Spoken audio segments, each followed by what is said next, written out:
हाँ भाई। राम राम, राधे राधे। सलाम वालेकुम, कैसे हैं? बिल्कुल बिल्कुल, चौधरी का राम राम सभी लोगों को। कैसे हैं भाई साहब? और कैसन है बिडू? बढ़िया है, सब मस्त झक्कास। हाँ, अपना भी बढ़िया चल रहा है, जिंदगी में एकदम स्वस्थ चल रहा है जीवन। तो लास्ट क्लास में कुछ होमवर्क दिया था साथियों आपको। अरे दिया था क्या रे? अरे 3-4 सवाल दिए थे भाई। तो करें सिनेमा शुरू, बढ़िया एनर्जी के साथ। क्या बोलता है? बिल्कुल परफेक्ट। एक बार मुझे बता दीजिए, आवाज और वीडियो परफेक्ट पहुंच रहा है जनता के पास? बिल्कुल जी, बिल्कुल बिल्कुल बिल्कुल ठीक है साथियों। तो 5 मिनट का इंतजार हमने पांडाल में जनता का कर लिया है, अब सिनेमा शुरू करने का वक्त होता है जी। चलिए। तो साथियों, बिल्कुल बिल्कुल बिल्कुल बिल्कुल साथियों, लास्ट क्लास में अपन पढ़ रहे थे इनेंशियोमर्स। ठीक है जी। इनेंशियोमर्स के एक आधे एक सवाल हमने उसी टाइम किए थे, पहला एग्जाम्पल किया, दूसरा एग्जाम्पल किया। इनेंशियोमर्स का बेसिक डेफिनेशंस बिल्कुल अब मैं शुरू कर रहा हूँ साथियों। इनेंशियोमर्स का बेसिक डेफिनेशन एकदम शांत होके सुकून से सुनेंगे, और कुछ जो सवाल आपको होमवर्क में दिए हैं उनको भी डिस्कस करते हैं। इनेंशियोमर्स का बेसिक डेफिनेशन मुझे ये समझ आता है कि मिरर इमेज तो होते हैं, लेकिन ऑप्टिकली एक्टिव कंपाउंड के होते हैं। ऑप्टिकली एक्टिव कंपाउंड की जो मिरर इमेज होती है साथियों, उन्हें इनेंशियोमर्स कहा जाता है। अगर यही mirror image optically inactive compound की होती है तो उन्हें आइडेंटिकल कहा जाता है। ठीक है जी, ये सवाल लास्ट क्लास में अपन डिस्कस कर चुके थे। अब इन्हीं में आइडेंटिकल को देखने का एक और तरीका साथियों हमने देखा था। वो ये था कि भाई साहब, आइडेंटिकल को आप ऐसा भी देख सकते हैं। कैसा देख सकते हैं? कि इसको घुमा के, पहले वाले कंपाउंड को घुमा के अगर आपने दूसरे में इंटर कन्वर्ट कर दिया है, तब भी वो आइडेंटिकल ही कहलाएंगे साहब। तो वो एनियंशियोमर्स की कहानी थी, आपकी आइडेंटिकल की कहानी है। कुछ सवाल आपको दिए थे, चलिए उन सवालों से शुरुआत करते हैं। Example number third. सबसे पहले तो ये देखते हैं, क्या ये एक दूसरे की मिरर इमेज है? एग्जाम्पल नंबर थर्ड की तरफ देखूं। हाँ साथियों, ये एक दूसरे की मिरर इमेज है। कौन से मिरर के अबाउट है? तो पता चलता है साहब, वो एक दूसरे की मिरर इमेज है। कौन से अबाउट के बारे में? साहब टॉप मिरर के अबाउट। तो टॉप मिरर के अबाउट मुझे आइडिया होता है कि वेज वाला डैश में तब्दील हो जाते हैं, और डैश वाले वेज में, वेज वाले डैश में चले गए और डैश वाले वेज में। टॉप मिरर के अबाउट मिरर इमेज होने के बाद अब मुझे ये पता करना है कि भाई साहब, ये ऑप्टिकली एक्टिव की मिरर इमेज है या इनएक्टिव की।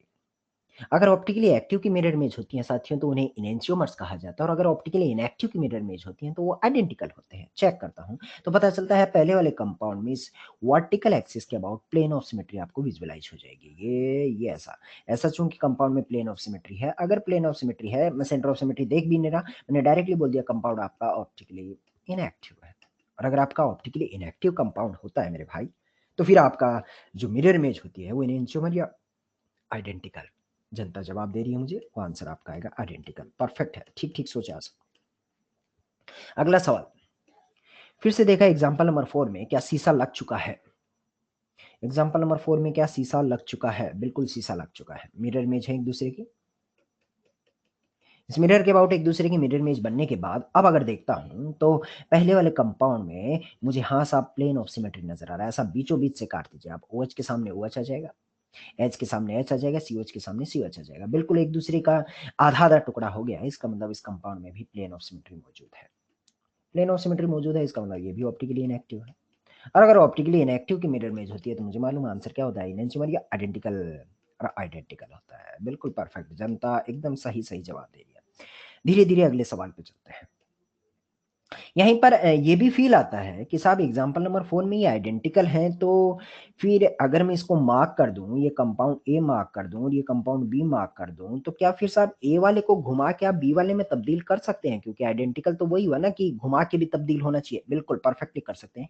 ए वाले की नाभि में, यहाँ नाभि में आप एक्सिस घुसा दीजिए, और जैसे कार ड्राइविंग करते ना वैसे घुमाइए साहब। इसके नाभि में ऐसा एक्सिस घुसा है, जेड एक्सिस, और इसके अक्रॉस आप इसे 180 डिग्री घुमा दीजिए। ए वाले कंपाउंड को अक्रॉस द जेड एक्सिस, इस नाभि के अक्रॉस आप इसे 180 डिग्री घुमा दीजिए। ऐसा नाभि में उसके बीचों बीच है। मुझे मालूम है साहब, वो खड़ा घोड़ा ही तो होता है बिड़ू भाई।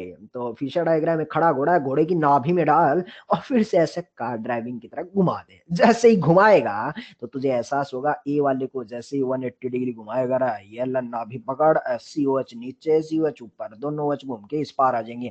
ए वाले कंपाउंड को घुमा के गजोदर भैया तूने बी वाला बना दिया। इसका मतलब तो दोनों क्या हो जाएगा रे?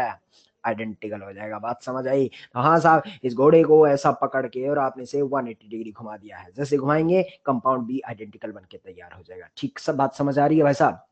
धीरे धीरे कदम आगे बढ़ाते हैं। एग्जाम्पल नंबर 5वें को पकड़ते हैं। जैसे पकड़ा, फिर से मुझे बताइए क्या मिरर इमेज है रे? और 5वां भी मिरर इमेज है क्या? हाँ साहब, मिरर इमेज है। ये भी एक दूसरे की मिरर इमेज है। उसके बाद देखता हूँ पहले वाले कंपाउंड में प्लेन ऑफ सिमेट्री।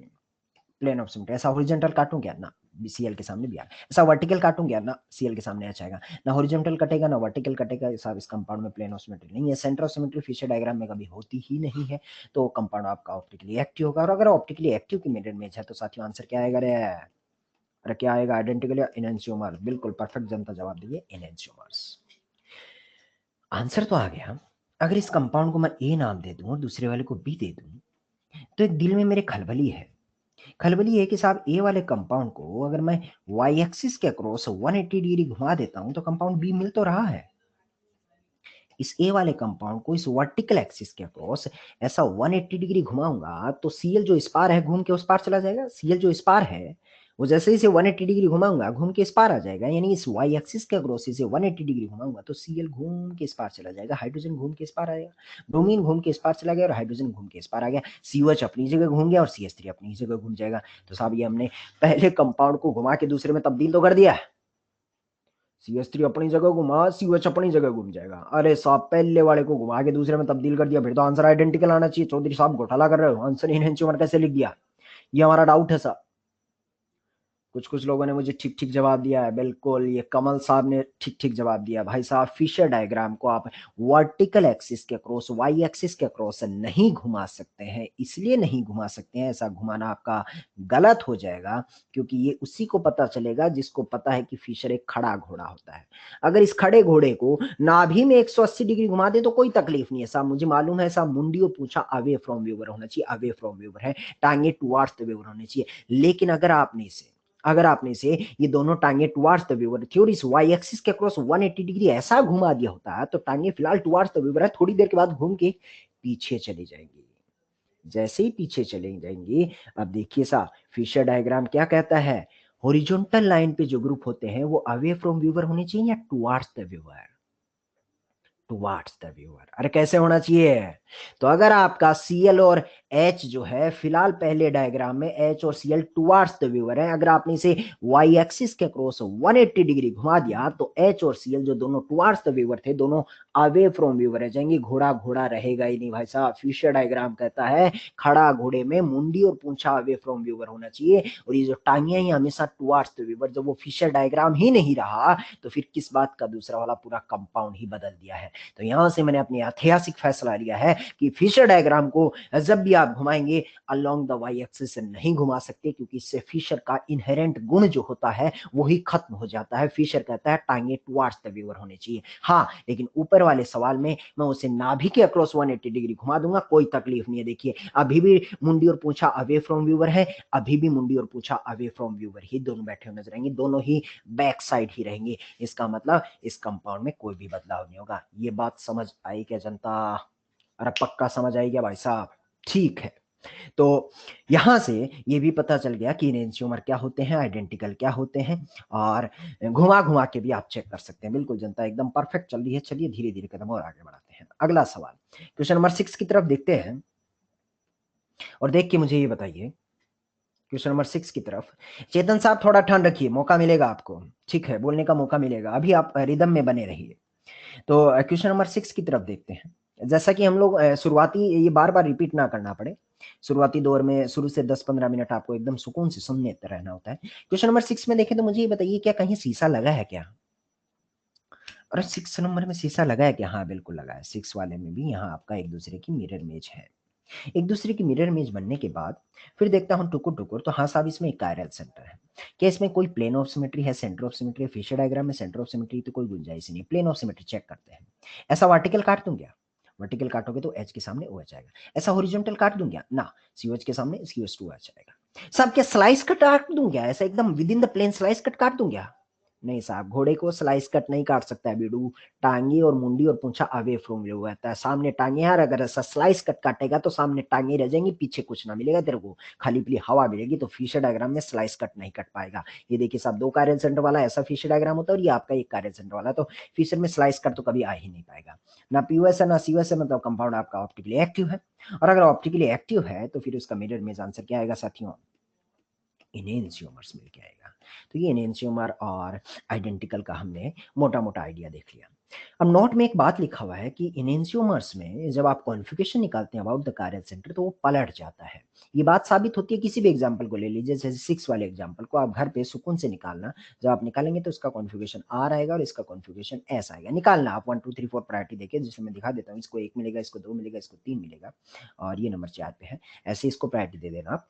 तो इस चीज़ में थोड़ा मैं फास्ट चल रहा हूँ, ये हमने लास्ट क्लास में सीख लिया था। तो यहाँ से ये बात साबित होती है कि जो इनेंशियोमर्स होते हैं उसमें जो कायरल सेंटर के अबाउट कॉन्फ़िगरेशन होता है, यहाँ मैंने सिंगल कायरल सेंटर वाला लिया है।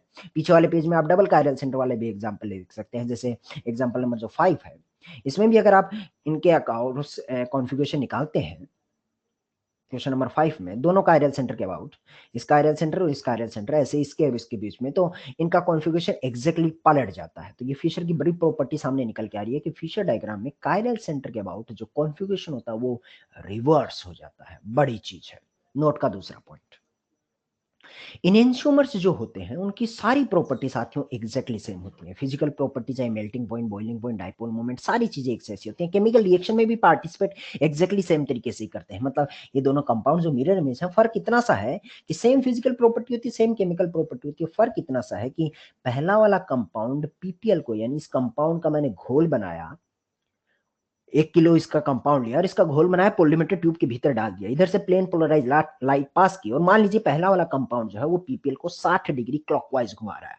पीपीएल को मैंने खाली किया, पोलिमेट्रिक ट्यूब को मैंने खाली किया, और दूसरे कंपाउंड का फिर से घोल बनाया होता उतनी ही अमाउंट लेके। और अब जब मैं इधर से पीपीएल पास करता हूं तो इत्तेफाक से ये भी 60 डिग्री घुमाता है, बट पहला वाला अगर क्लॉकवाइज घुमाता है तो दूसरा वाला कंपाउंड एंटी क्लॉकवाइज घुमाता है। बस इनेंशियोमर्स में एकमात्र जो प्रॉपर्टी का डिफरेंस होता है वो ये होता है कि पीपीएल को भी सेम मैग्नीट्यूड के साथ रोटेट करते हैं बट इन ऑपोजिट डायरेक्शन। ये नोट की दूसरी बात थी, बड़ी राज की बात है। यानी अगर दो कंपाउंड ए और ए डैश एक दूसरे की मिरर इमेज होते हैं, इनेंशियोमर्स होते हैं, ऑप्टिकली एक्टिव कंपाउंड की मिरर इमेज होते हैं, तो ए वाला अगर क्लॉकवाइज 60 डिग्री घुमाता है तो ए डैश वाला 60 डिग्री एंटी क्लॉकवाइज घुमाएगा। ये बात समझ आई क्या? यहां पर मैं एक मिनट का ब्रेक लेना पसंद करूंगा। इस मोमेंट पे किसी को कुछ डाउट्स है तो बताइए। ये आपको होमवर्क में कुछ सवाल दिए गए थे। चेतन साहब, अभी आपको कोई डाउट है तो बता दीजिए साहब। कोई डाउट नहीं है जनता? No doubt, no doubt, no doubt. हाँ जी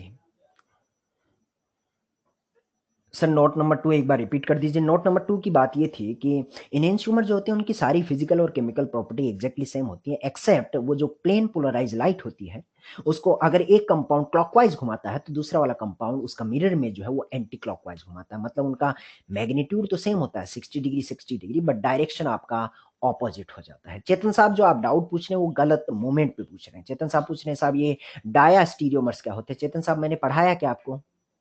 नहीं ना? तो अभी जो पढ़ा रहा हूं उस पर फोकस कीजिए ना आप। तो आएगा वो डायस्टीरियो, मैं सच बोलूं तो अगले ही 5 मिनट में आएगा। शुक्ला ठंड नहीं रखता है। ठीक है जी। तो यहां पर हमने इनेंशियोमर्स और आइडेंटिकल देखना सीख लिया। कदम धीरे धीरे और आगे बढ़ाएं। क्या स्नेहा जी बोल रहे हैं साहब क्वेश्चन नंबर 5 एक बार फिर से बता दीजिए। स्नेहा जी, क्वेश्चन नंबर 5 में तो कुछ खास बात थी भी नहीं, दोनों एक दूसरे की मिरर इमेज है स्नेहा जी, और दोनों एक दूसरे की मिरर इमेज है और ऑप्टिकली एक्टिव कंपाउंड की है, क्योंकि प्लेन ऑफ सिमेट्री और सेंटर ऑफ सिमेट्री मौजूद नहीं है, तो दोनों कंपाउंड एक दूसरे के इनेंशियोमर्स हैं। हाँ, इसको आप वर्टिकल एक्सिस वाई एक्सिस के अक्रॉस नहीं घुमा सकते। अगर आप सोचते हैं मैं इसको इस एक्सिस के अक्रॉस घुमा के और ऐसा तब्दील कर दूंगा तो आइडेंटिकल हो गया, गलत बात है। क्योंकि अगर आप ऐसा घुमाएंगे तो फिशर की प्रॉपर्टी बदल जाएगी। टांगी टुवार्ड्स द व्यूअर होती है, अगर आपने इसे इसी एक्सिस के अक्रॉस 180 डिग्री घुमा दिया तो टांगी अवे फ्रॉम व्यूअर चली जाएंगी। ठीक है जी। तो ऐसा आप नहीं घुमा सकते हैं। फिशर डायग्राम में आप स्लाइस कट भी नहीं ले सकते हैं, क्योंकि टांगे टुवार्ड्स द व्यूअर होती है। अगर आपने ऐसा काटना शुरू किया तो टांगे तो आगे रह जाएंगी और मुंडी और पूंछा भी पीछे रह जाएंगी। तो सामने टांगे और पीछे मुंडी है तो आप स्लाइस कट भी नहीं काट पाएंगे। ठीक है। फिर हमने 2 नोट देख लिए। नोट नंबर फर्स्ट था कि भाई साहब इनेंशियोमर्स में जब आप कायरल सेंटर के आप क्रॉस कॉन्फ़िगरेशन निकालते हैं तो एक का आर आता है तो दूसरे का एस आता है। तो यहीं से नोट नंबर फर्स्ट आया कि भाई साहब जो आपका कॉन्फ़िगरेशन है वो इन इंस्ट्रूमेंट्स में रिवर्स हो जाता है। परफेक्ट है जी। चलिए, इतना समझ आता है तो कदम आगे बढ़ाएं साथियों। क्या बोलता है बिडू? अरे चमका रहा है बिल्कुल, अभिनव साहब ने बोला, अभिमन्यु जी ने यस यस यस, जैन साहब, वानिश साहब। चलिए जी आगे बढ़ते हैं।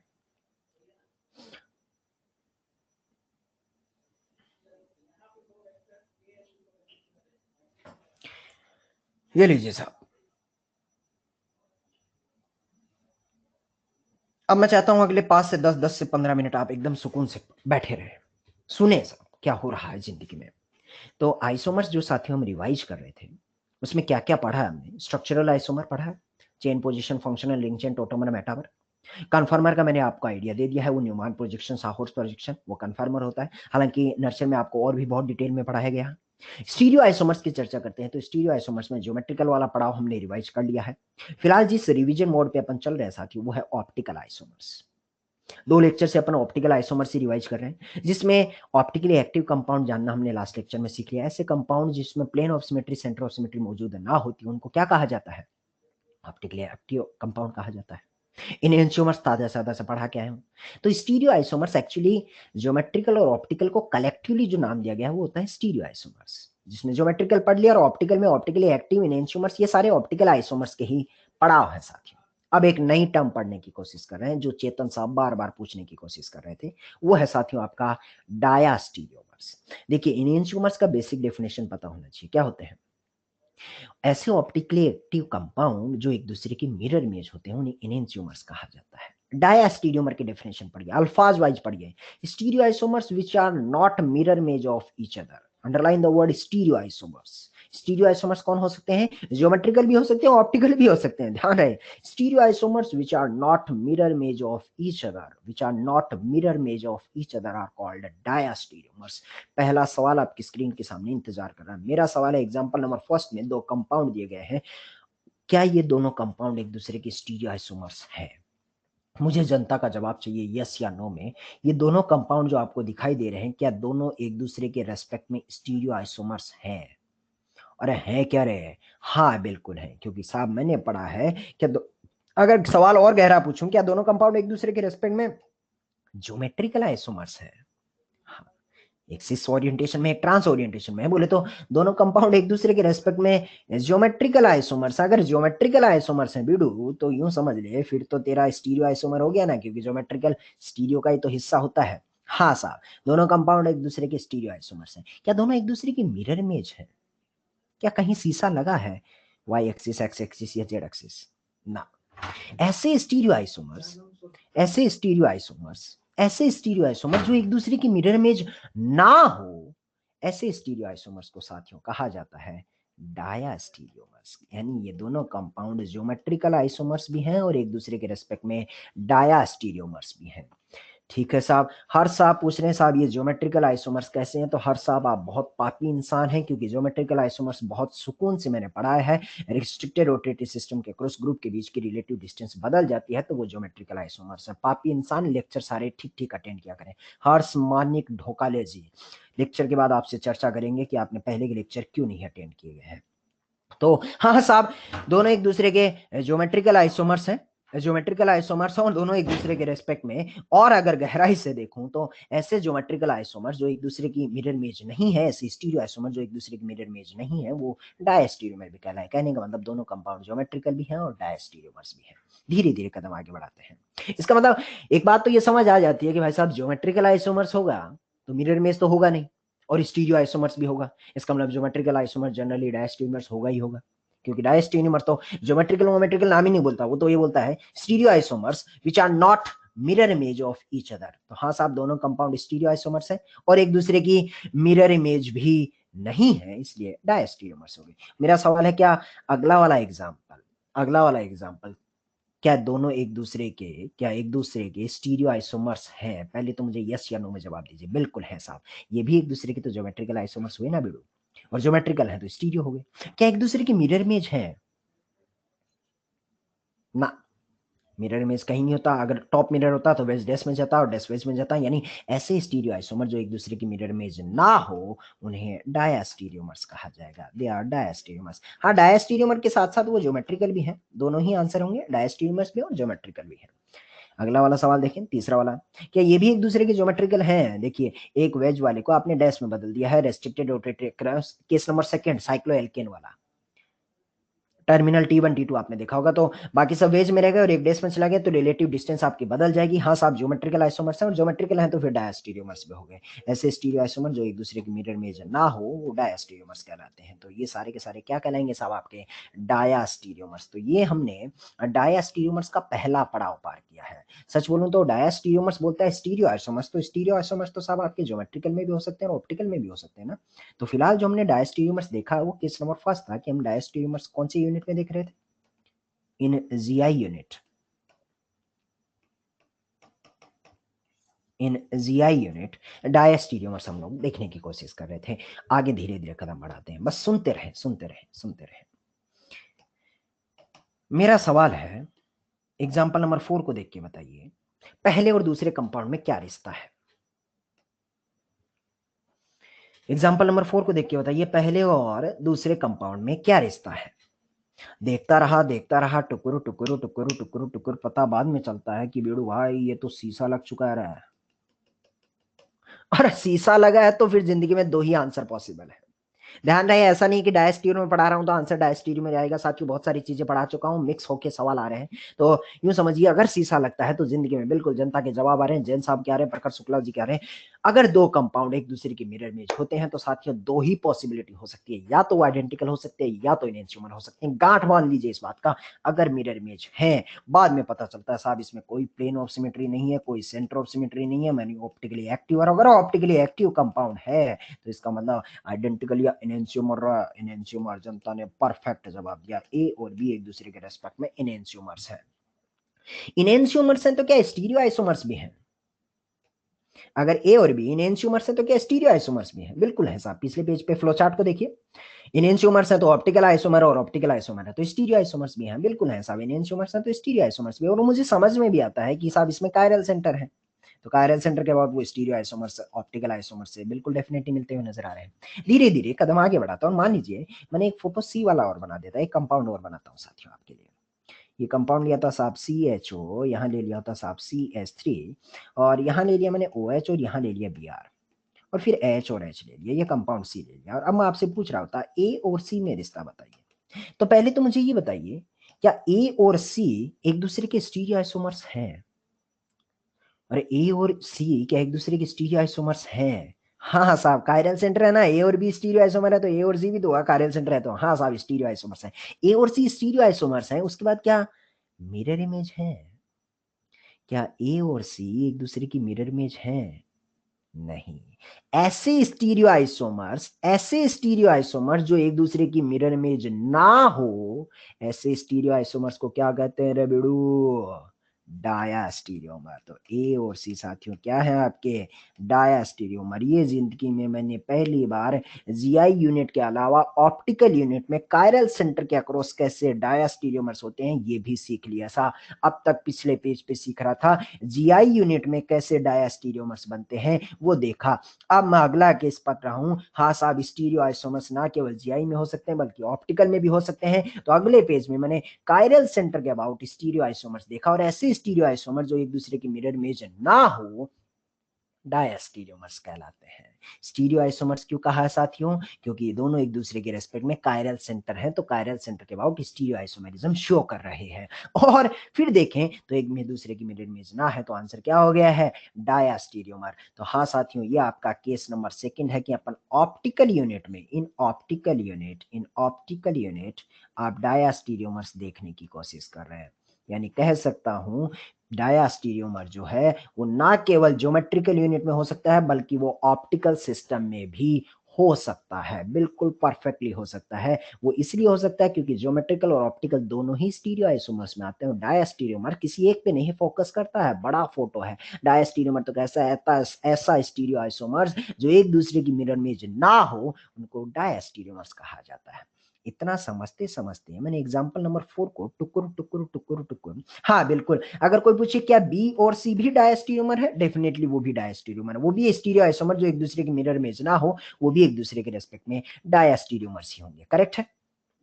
अब मैं इन एग्जाम्पल को देखता रहा, ए को देखा, बी को देखा, ए को देखा, सी को देखा, बस एक विजुअलाइजेशन करने की कोशिश कर रहा हूं साहब। जब ए और बी को देख रहा था तो इनेंशियोमर्स तो आंसर आए, सुने आप एकदम सुकून से सुने। जब ए और बी को देखा तो सुनते रहे, ए और बी को जब देखा तो देखते देखते मुझे ये एहसास हुआ कि साहब ये इनेंशियोमर्स तो हैं, इनेंशियोमर्स तो हैं, इसके अलावा इनमें क्या बदलाव हो रहा है, तो पता चल रहा है जो कायरल सेंटर है उसके अक्रॉस कॉन्फ़िगरेशन पलट जा रहा है। OH जो राइट में हुआ था उसकी मिरर इमेज में लेफ्ट में आ गया, जो लाइट में हुआ था ब्रोमीन मिरर इमेज में लेफ्ट में आ गया। यानी इनेंशियोमर्स में ये बड़ी चीज निकल के आती है कि जितना भी कायरल सेंटर होता है उनके अबाउट कॉन्फ़िगरेशन एग्जैक्टली पलट जाता है। ये इनेंशियोमर्स में हुआ। डायस्टीरियोमर्स में क्या हो रहा है ये बस ऑब्जर्व कर रहा हूं, आंसर आ चुका है, मतलब बस सवाल को ऑब्जर्व कर रहा हूं। अप्रोच देखना सर, इस कंपाउंड को देखा और इस कंपाउंड को देखा तो पता चलता है जो OH वाला कायरल सेंटर था वो तो एज इट इज रह गया, जबकि जो ब्रोमीन वाला कायरल सेंटर था उसके अक्रॉस कॉन्फ़िगरेशन पलट गया है। यानी कि डायास्टीरियोमर में कुछ कायरल सेंटर तो एज इट इज रह जाते हैं और कुछ कायरल सेंटर पलट जाते हैं, तब आंसर क्या मिलता है, डायास्टीरियोमर्स मिलता है। साथियों देखिए ज्योमेट्रिकल यूनिट में डायस्टीरियोमर देखना है बड़ा आसान है, जीआई मिलेंगे, stereo isomer which are not mirror image of each, अब मैं समराइज करने की कोशिश कर रहा हूं। ज्योमेट्रिकल में the stereo isomer which are not mirror image of each other are diastereomer. Geometrical में देखना बड़ा आसान है, ऑप्टिकल में देखने का नया नुस्खा पकड़ के ला रहा हूं। मान लीजिए किसी कंपाउंड में दो कायरल सेंटर और दोनों कायरल सेंटर पे कॉन्फ़िगरेशन एग्जैक्टली पलट जाता है तो आंसर आएगा इनेंशियोमर। दो में से कुछ एज इट इज रह जाए कुछ पलट जाए, यानी एक एज इट इज रह जाए और एक पलट जाए तो आंसर क्या आएगा, डायस्टीरियोमर। एक देखने का अलग अंदाज दिखाने की कोशिश कर रहा हूं। और मान लीजिए दोनों chiral centre as it is ही रह गए तो कुछ भी नहीं पलटा तो तब तो आइडेंटिकल हो गया, क्योंकि कुछ पलटा ही नहीं, same as it is, xerox ही तो मारा है, कॉपी पेस्ट मारा है तो आइडेंटिकल हो गए।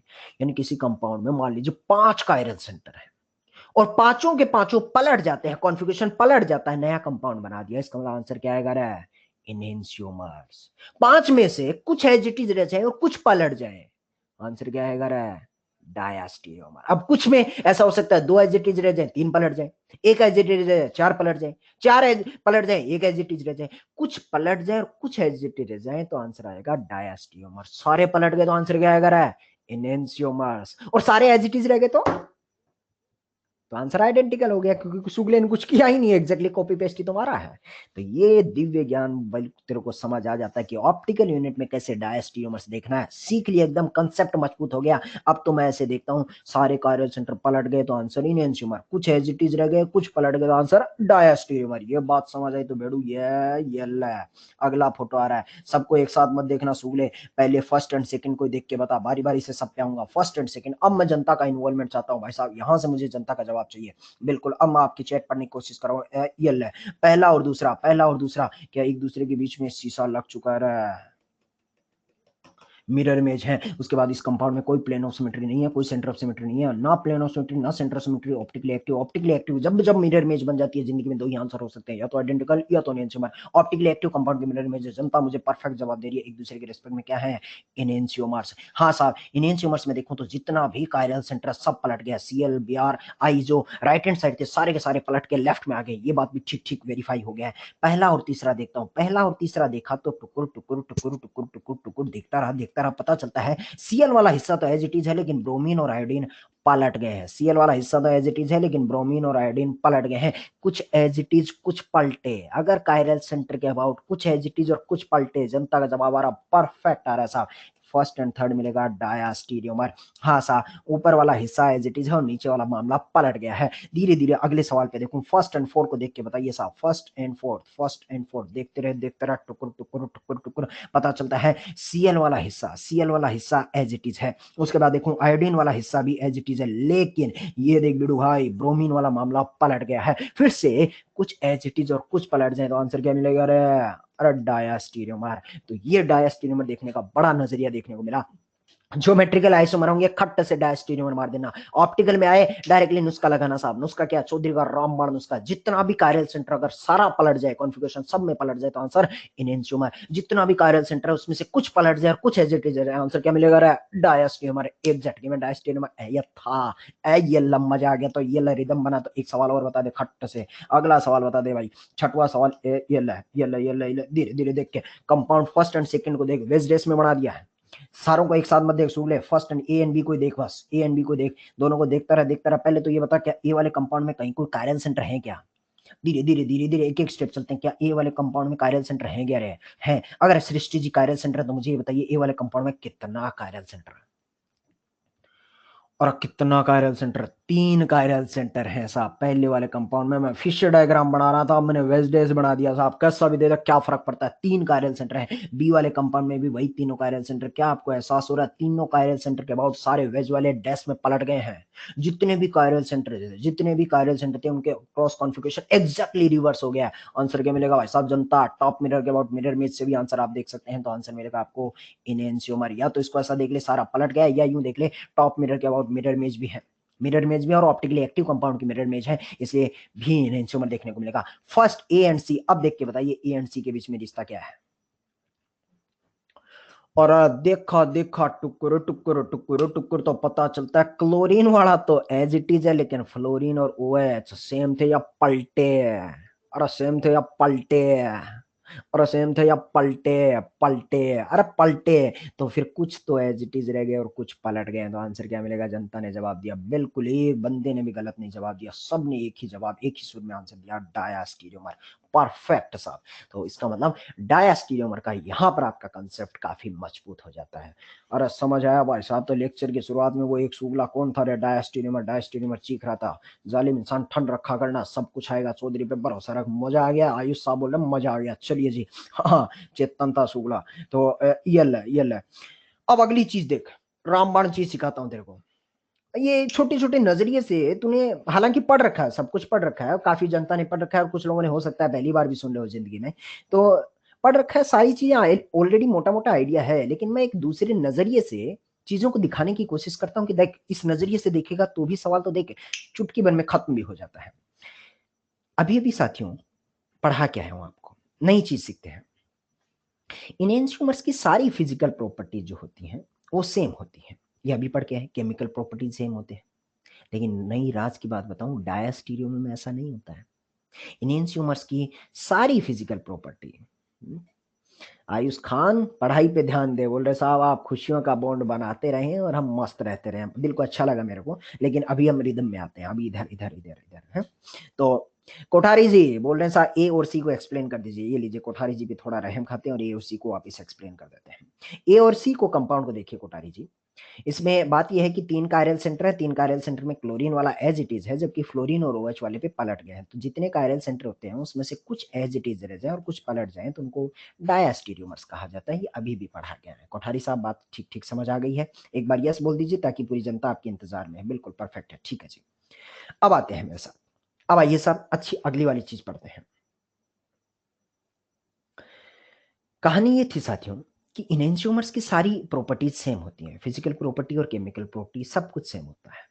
अब ये भी बता गया, एक ही डिफरेंस होता है इन एंजियोमर्स में। वो डिफरेंस होता है कि वो पीपीएल को जो रोटेट करते हैं, वो मैग्नीट्यूड भी सेम होता है सुगलों का, बस पीपीएल को जो रोटेट करते हैं वो रोटेट का डायरेक्शन बदल जाता है। एक एंजियोमर का एक कंपाउंड क्लॉकवाइज घुमाता है तो दूसरा कंपाउंड उतने ही मैग्नीट्यूड के साथ उसे एंटी क्लॉकवाइज घुमाता है। बस उतना सा डिफरेंस होता है इन एंजियोमर्स में।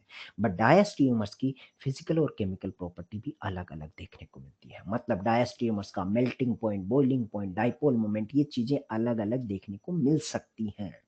अगर ये राज की बात आपको पता होती है तो इस राज की बात से कंक्लूजन क्या निकलता है कि अगर इनेंशियोमर्स का फिजिकल प्रॉपर्टी सेम होता है तो उनको फ्रैक्शनल डिस्टिलेशन टेक्निक से सेपरेट नहीं कर सकते, जबकि अगर डायस्टीरियोमर्स का फिजिकल प्रॉपर्टी अलग अलग होता है तो उनको फ्रैक्शनल डिस्टिलेशन की टेक्निक से सेपरेट कर सकते हैं, अलग अलग कर सकते हैं।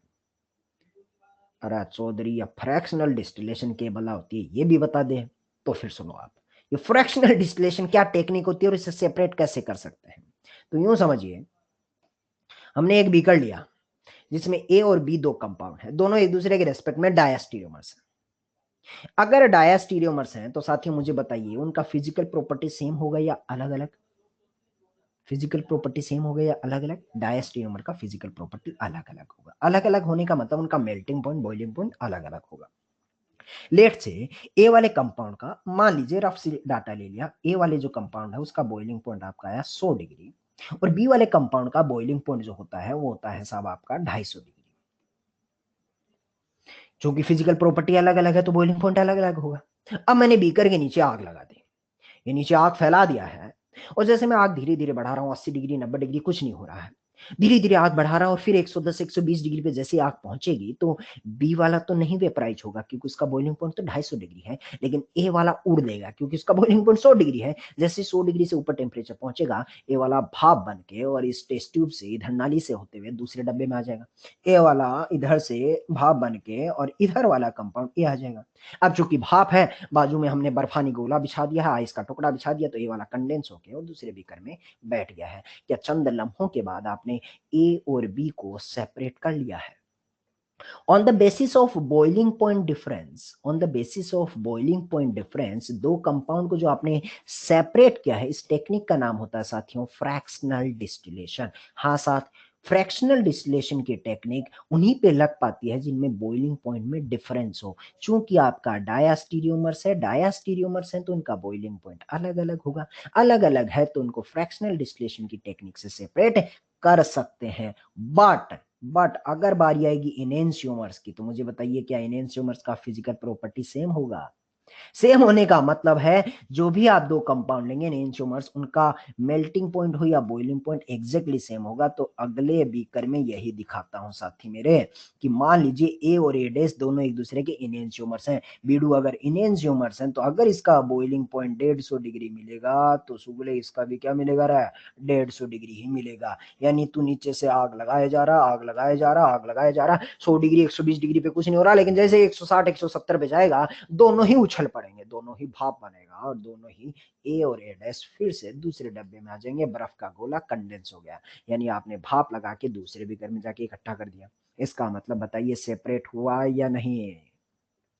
अरे ए और ए डैश एक से जुदा हैं या साथ साथ है, साथ साथ ही रह गए। यानी इनेंशियोमर्स को आप फ्रैक्शनल डिस्टिलेशन की टेक्निक से सेपरेट नहीं कर सकते हैं, जबकि जबकि डायास्टीरियोमर्स को फ्रैक्शनल डिस्टिलेशन की टेक्निक से सेपरेट कर सकते हैं। अब इसमें यह भी पूछा जाता है कि अगर आपने इन्हें सेपरेट कर दिया है तो आफ्टर द सेपरेशन कितने फ्रैक्शन मिलते हैं। इस पहले वाले एग्जांपल में तो मैं बोलूंगा 2 फ्रैक्शन मिलेंगे। एक फ्रैक्शन आपको बीकर फर्स्ट में जो कंपाउंड बी यहीं टिका रह गया, और एक बीकर 2 में चला गया, दूसरा फ्रैक्शन जो कि कंपाउंड ए है। तो हालांकि कोई पूछता नहीं है, बट पता होना चाहिए कि भाई after fractional distillation, after fractional distillation कितने फ्रैक्शन मिले हैं इस मिक्सचर से। पहले आपका मिक्सचर था, ए और बी आपका मिक्सचर था, इस मिक्सचर से कितने फ्रैक्शन मिले हैं, 2 फ्रैक्शन। 2 फ्रैक्शन क्यों बोल रहा हूं मैं, 2 फ्रैक्शन ऐसा बोल रहा हूं कि एक फ्रैक्शन बी वाला तो इसी में रह गया और एक फ्रैक्शन दूसरे बीकर में चला गया। जबकि जब इनेंशियोमर्स को आप फ्रैक्शनल डिस्टिलेशन की टेक्निक लगाते हैं तो पहले भी दोनों एक बीकर में थे, उछल के फिर दोनों एक बीकर में चले गए। तो फ्रैक्शनल डिस्टिलेशन की टेक्निक के बाद आपको कोई भी फ्रैक्शन नहीं मिल पाएगा, मतलब महज और महज एक ही फ्रैक्शन मिल पाएगा, जो पहले था वही बाद में रह गया। इतनी बात समझ आई क्या। अरे बेड़ू भाई चमक्या गया पक्का। तो यहाँ पर जनता के साथ लेते हैं अपन 10 सेकंड 20 सेकंड का छोटा ब्रेक। ये ले, अब इसमें कोई डाउट है तो जनता मेरे से पूछ सकती है। आज के लेक्चर को मैं शुरू से वापस दिखा देता हूँ, और अब जनता को यहाँ से ये ले थोड़ा जूम कर देते हैं। भाई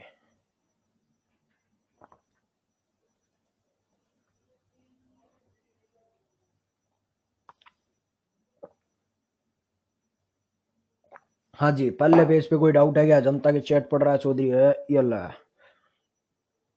अरे क्या लिख रहे हो सुगलो, देखें तो। हाँ जी, जनता तो लिख रही है नो डाउट नो डाउट। एक बीच में लिखा है सौम्या पोरवाल जी ने भाग गई ऊपर।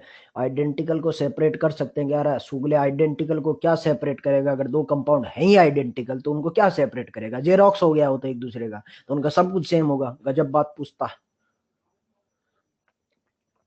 अरे साहब कैसी चाय लाए हो रहा है, पानी बर्फ मिला के लाए हो गया। हम्म हम्म, चाय में तो मजा ना आया आज, लग रहा हूँ फ्रैक्शनल डिस्टिलेशन का बर्फ का गोला चाय में डाल लिया। तो मेरे को लग रहा है जनता को कोई भी बात अभी तक तो डाउट नहीं आई है। चलिए जी, तो धीरे धीरे कदम आगे बढ़ाते हैं। सुगले बोल रहे हैं शायरी फरमाइश, तो देखो इनको डाउट, इनके डाउट है साहब, शायरी सुना दो जालिम इंसान। ये ले ले अगला डाउट ले, अगला डाउट क्या ले, अगला टॉपिक ले, मिजो कंपाउंड क्या बना होते हैं। तो बस सुनते रहे आप, 2-4 मिनट सुनेंगे तो मीजो भी क्लियर हो जाएगा, ठीक है। तो जनरली ऐसा होता है, कोई भी टॉपिक शुरू करते हैं ना, तो शुरू करते 2 लाइन में ही डाउट आ जाता है, लेकिन 10 मिनट बाद नहीं आता है, क्योंकि 10 मिनट में वो चीजें वो सारी आ जाती हैं जो आप सोच रहे होते हैं, तो डाउट ऑटोमेटिकली क्लियर होता है। तो आप बस फिर से 2 से 4 मिनट सुनते रहे। मीजो कंपाउंड क्या होता है, जब जरूरत पड़ेगी तो मैं आपसे पूछ लूंगा, ठीक है। तो मीजो कंपाउंड क्या होते हैं साथियों? मीजो कंपाउंड उन कंपाउंड को कहते हैं जिनमें मिनिमम 2 कायरल सेंटर होना चाहिए, मिनिमम 2 कायरल सेंटर, और फिर उसमें प्लेन ऑफ सिमेट्री या सेंटर ऑफ सिमेट्री या फिर दोनों कोई भी मौजूद होना चाहिए। या तो पीओएस हो सकता है, या तो सीओएस हो सकता है, या तो दोनों हो सकता है, लेकिन कंडीशन है मिनिमम एक तो होना ही होना चाहिए। या तो पीओएस होना चाहिए, या तो सीओएस होना चाहिए, और दोनों होगी तो बहुत अच्छी बात है। मिनिमम 2 कायरल सेंटर भी होना चाहिए। ऐसे कंपाउंड जिनमें दोनों कंडीशन सेटिस्फाई होती है साथियों, उनको मीजो कंपाउंड कहा जाता है। सवाल स्ट्रेट फॉरवर्ड पूछा जाएगा, क्या which of following compound is are meso, meso है या नहीं है। चलिए पहला सवाल आपसे पूछा जा रहा है, क्या ये कंपाउंड आपका मीजो कंपाउंड है? तो चेक करते हैं। हाँ साहब, ये कायरल सेंटर है, ये भी कायरल सेंटर है, 2 कायरल सेंटर है। और 2 कायरल सेंटर होने के बाद क्या इसमें प्लेन ऑफ सिमेट्री मौजूद है? बिल्कुल है। इसका घोड़े का बिल्कुल कमर काट दीजिए। कंपाउंड में प्लेन ऑफ सिमेट्री, हाँ फिशर डायग्राम में सेंटर ऑफ सिमेट्री तो नहीं होता, लेकिन प्लेन ऑफ सिमेट्री है। With minimum 2 chiral centre, 2 chiral centre होने के साथ साथ इसमें प्लेन ऑफ सिमेट्री भी मौजूद है। इसका मतलब हाँ जनाब, ये कंपाउंड आपका मीजो होगा। इत्तेफाक से ये जो कंपाउंड होता है इसका बड़ा फेमस नाम होता है साथियों, इसको टार्टरिक एसिड कहा जाता है, तो पूरा नाम हो जाएगा meso tartaric acid, meso tartaric acid. इसमें एक और राज की बात बताऊं क्या आपको? राज की बात ये है कि जब आप इसका आरएस नोमेनक्लेचर निकालते हैं ना, तो ऊपर वाले का आरएल सेंटर का जब आप निकालना घर जाके, तो इसका आर आएगा और नीचे वाले का एस आएगा। आप सुकून से घर पे इसे सॉल्व करना सा, मैं जो मुद्दे की बात बता रहा हूँ उससे थोड़ी बड़ी है। तो जब आप इसका कायरल सेंटर का कॉन्फ़िगरेशन निकाला, तो वो आर आएगा और नीचे वाले का एस आएगा। यानी कि होगा क्या कि ऊपर वाले कायरल सेंटर पे COH, H और OH, ये 3 ग्रुप है, एग्जैक्टली 3 ग्रुप नीचे हैं। ऊपर वाला कंपाउंड को, पीपीएल को, लेट से, मुझे नहीं मालूम, लेट से वो क्लॉकवाइज घुमा रहा होगा, लेट से 60 डिग्री क्लॉकवाइज घुमा रहा होगा, तो नीचे वाला कायरल सेंटर उतने ही मैग्नीट्यूड के साथ 60 डिग्री एंटी क्लॉकवाइज घुमा रहा होगा। मैग्नीट्यूड सेम क्यों है साथी? क्योंकि तीनों ग्रुप जो ऊपर रेस्पॉन्सिबल है पीपीएल को घुमाने के लिए, वही तीनों ग्रुप नीचे वाले भी रेस्पॉन्सिबल होते हुए नजर आ रहे हैं। यानी इस कंपाउंड का एक हिस्सा लाइट को 60 डिग्री क्लॉकवाइज घुमाएगा, तो दूसरा हिस्सा, ब्रॉड क्लासिफिकेशन दिखा रहा हूं, दिमाग के परखच्चे खोलना साहब, कितना सोच सकते हैं आप। तो इस कंपाउंड का एक टुकड़ा, ऊपर वाला हिस्सा अगर लाइट को 60 डिग्री क्लॉकवाइज घुमाएगा, तो नीचे वाला टुकड़ा एग्जैक्टली 60 डिग्री ही एंटी क्लॉकवाइज घुमाएगा। वो इसलिए घुमा रहा है क्योंकि ऊपर वाले का कॉन्फ़िगरेशन आ रहा है, नीचे वाले का एग्जैक्टली उसका उल्टा आया है। इसका मतलब अगर इस गिवन कंपाउंड का मैंने घोल बनाया, पॉलीमीटर ट्यूब के भीतर डाल दिया और इधर से पीपीएल को पास किया तो पूरे कंपाउंड के साथ इंटरेक्शन होगा, तो इस घर में ऊपर वाला हिस्सा जो है, इस कंपाउंड का ऊपर वाला हिस्सा पीपीएल के साथ इंटरेक्ट करेगा और इसे थीटा एंगल लेट से 30 डिग्री क्लॉकवाइज घुमा रहा है। तो नीचे वाला हिस्सा इसी पीपीएल के साथ वापस इंटरेक्ट करेगा और इसे 30 डिग्री एंटी क्लॉकवाइज घुमा देगा। वो क्लॉकवाइज घुमा रहा है, ये एंटी क्लॉकवाइज घुमा रहा है। नेट आउटपुट जब बाहर लाइट निकल के आएगी, बताएगी घूमेगी या जैसे है वैसे थी, और आउटपुट में लाइट घूमेगी या जैसे वैसे थी, नेट रोटेशन इसका 0 हो गया है। ऐसे कंपाउंड जो पीपीएल को ना घुमा पाए, उन्हें ऑप्टिकली इनएक्टिव कंपाउंड कहा जाता है। हाँ साथियों, meso compounds are optically inactive. ये बात तो मुझे तब भी पता चल गई थी जब इस कंपाउंड में प्लेन ऑफ सिमेट्री मैंने देख ही लिया था। मुझे मालूम है पीओएस या सीओएस अगर मौजूद है, ये जो इसकी नेसेसरी कंडीशन है, तो ऑप्टिकली इनएक्टिव को तो होना ही था। वो कैसे इनएक्टिव है, ये भी मैंने आज फिजिकल सिग्निफिकेंस देखा कि रियलिटी में वो इनएक्टिव हो कैसे रहा था शुक्ला।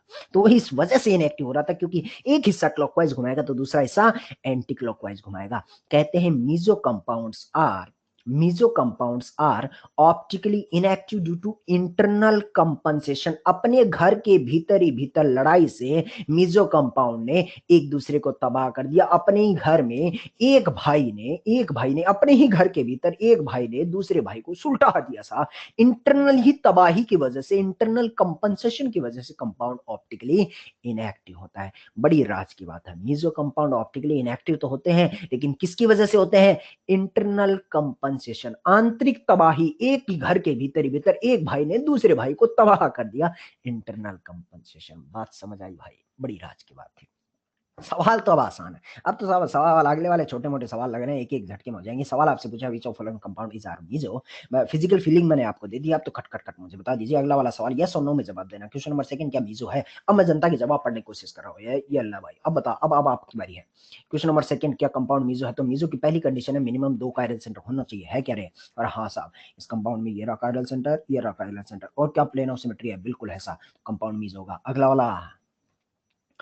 वाला क्वेश्चन नंबर 3 बता रहा भाई।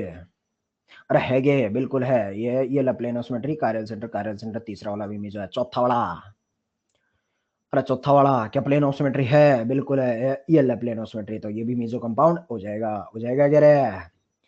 अरे पक्का समझ आया? अरे सुगला सुलट गया, नहीं होगा क्योंकि मीजो में पीओएस सीओएस तो देखना है, लेकिन उससे पहले क्या देखना है रे बिड़ू? Chiral centre, minimum 2 chiral centre. इस कार्बन की तरफ देख के बता कायरल सेंटर है क्या? इसका एच और मिथाइल तो अलग अलग हो जाएगा, लेकिन आजू वाला रास्ता और बाजू वाला रास्ता दोनों सेम है। अगर दोनों सेम है तो कायरल सेंटर है या था, और या था। कायरल सेंटर नहीं है तो फिर कंपाउंड मीजो नहीं होगा। No chiral centre no meso, no CC no meso, CC chiral centre, no CC no meso, no meso.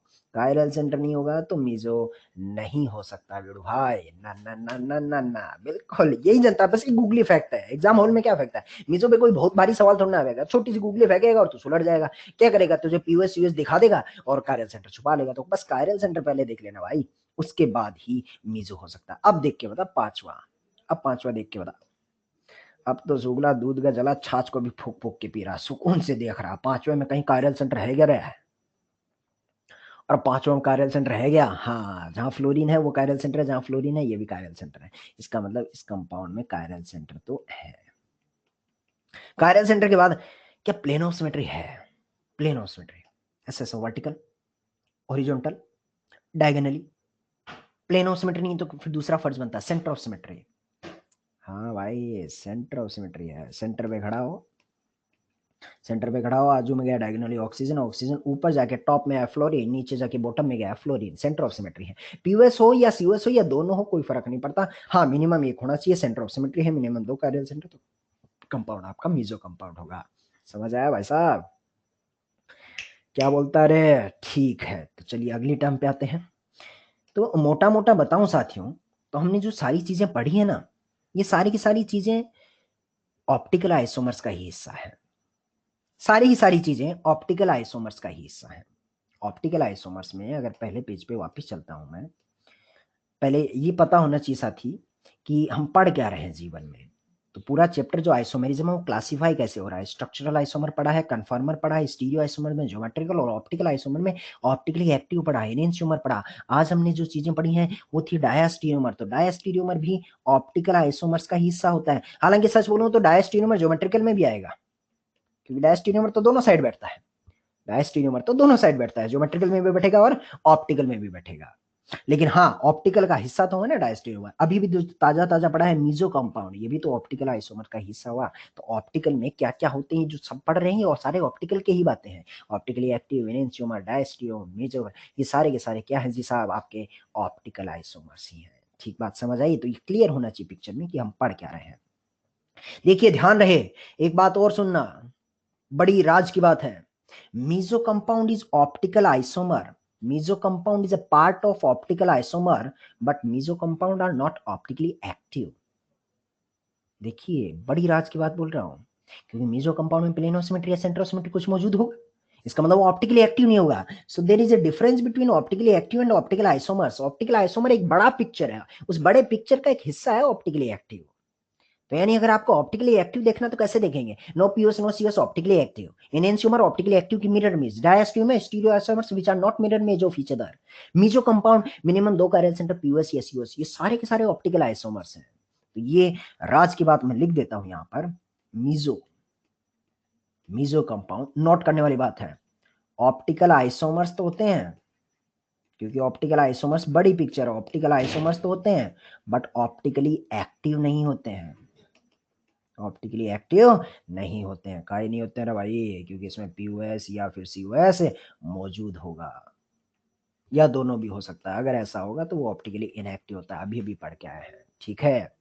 कदम धीरे धीरे आगे बढ़ाते हैं।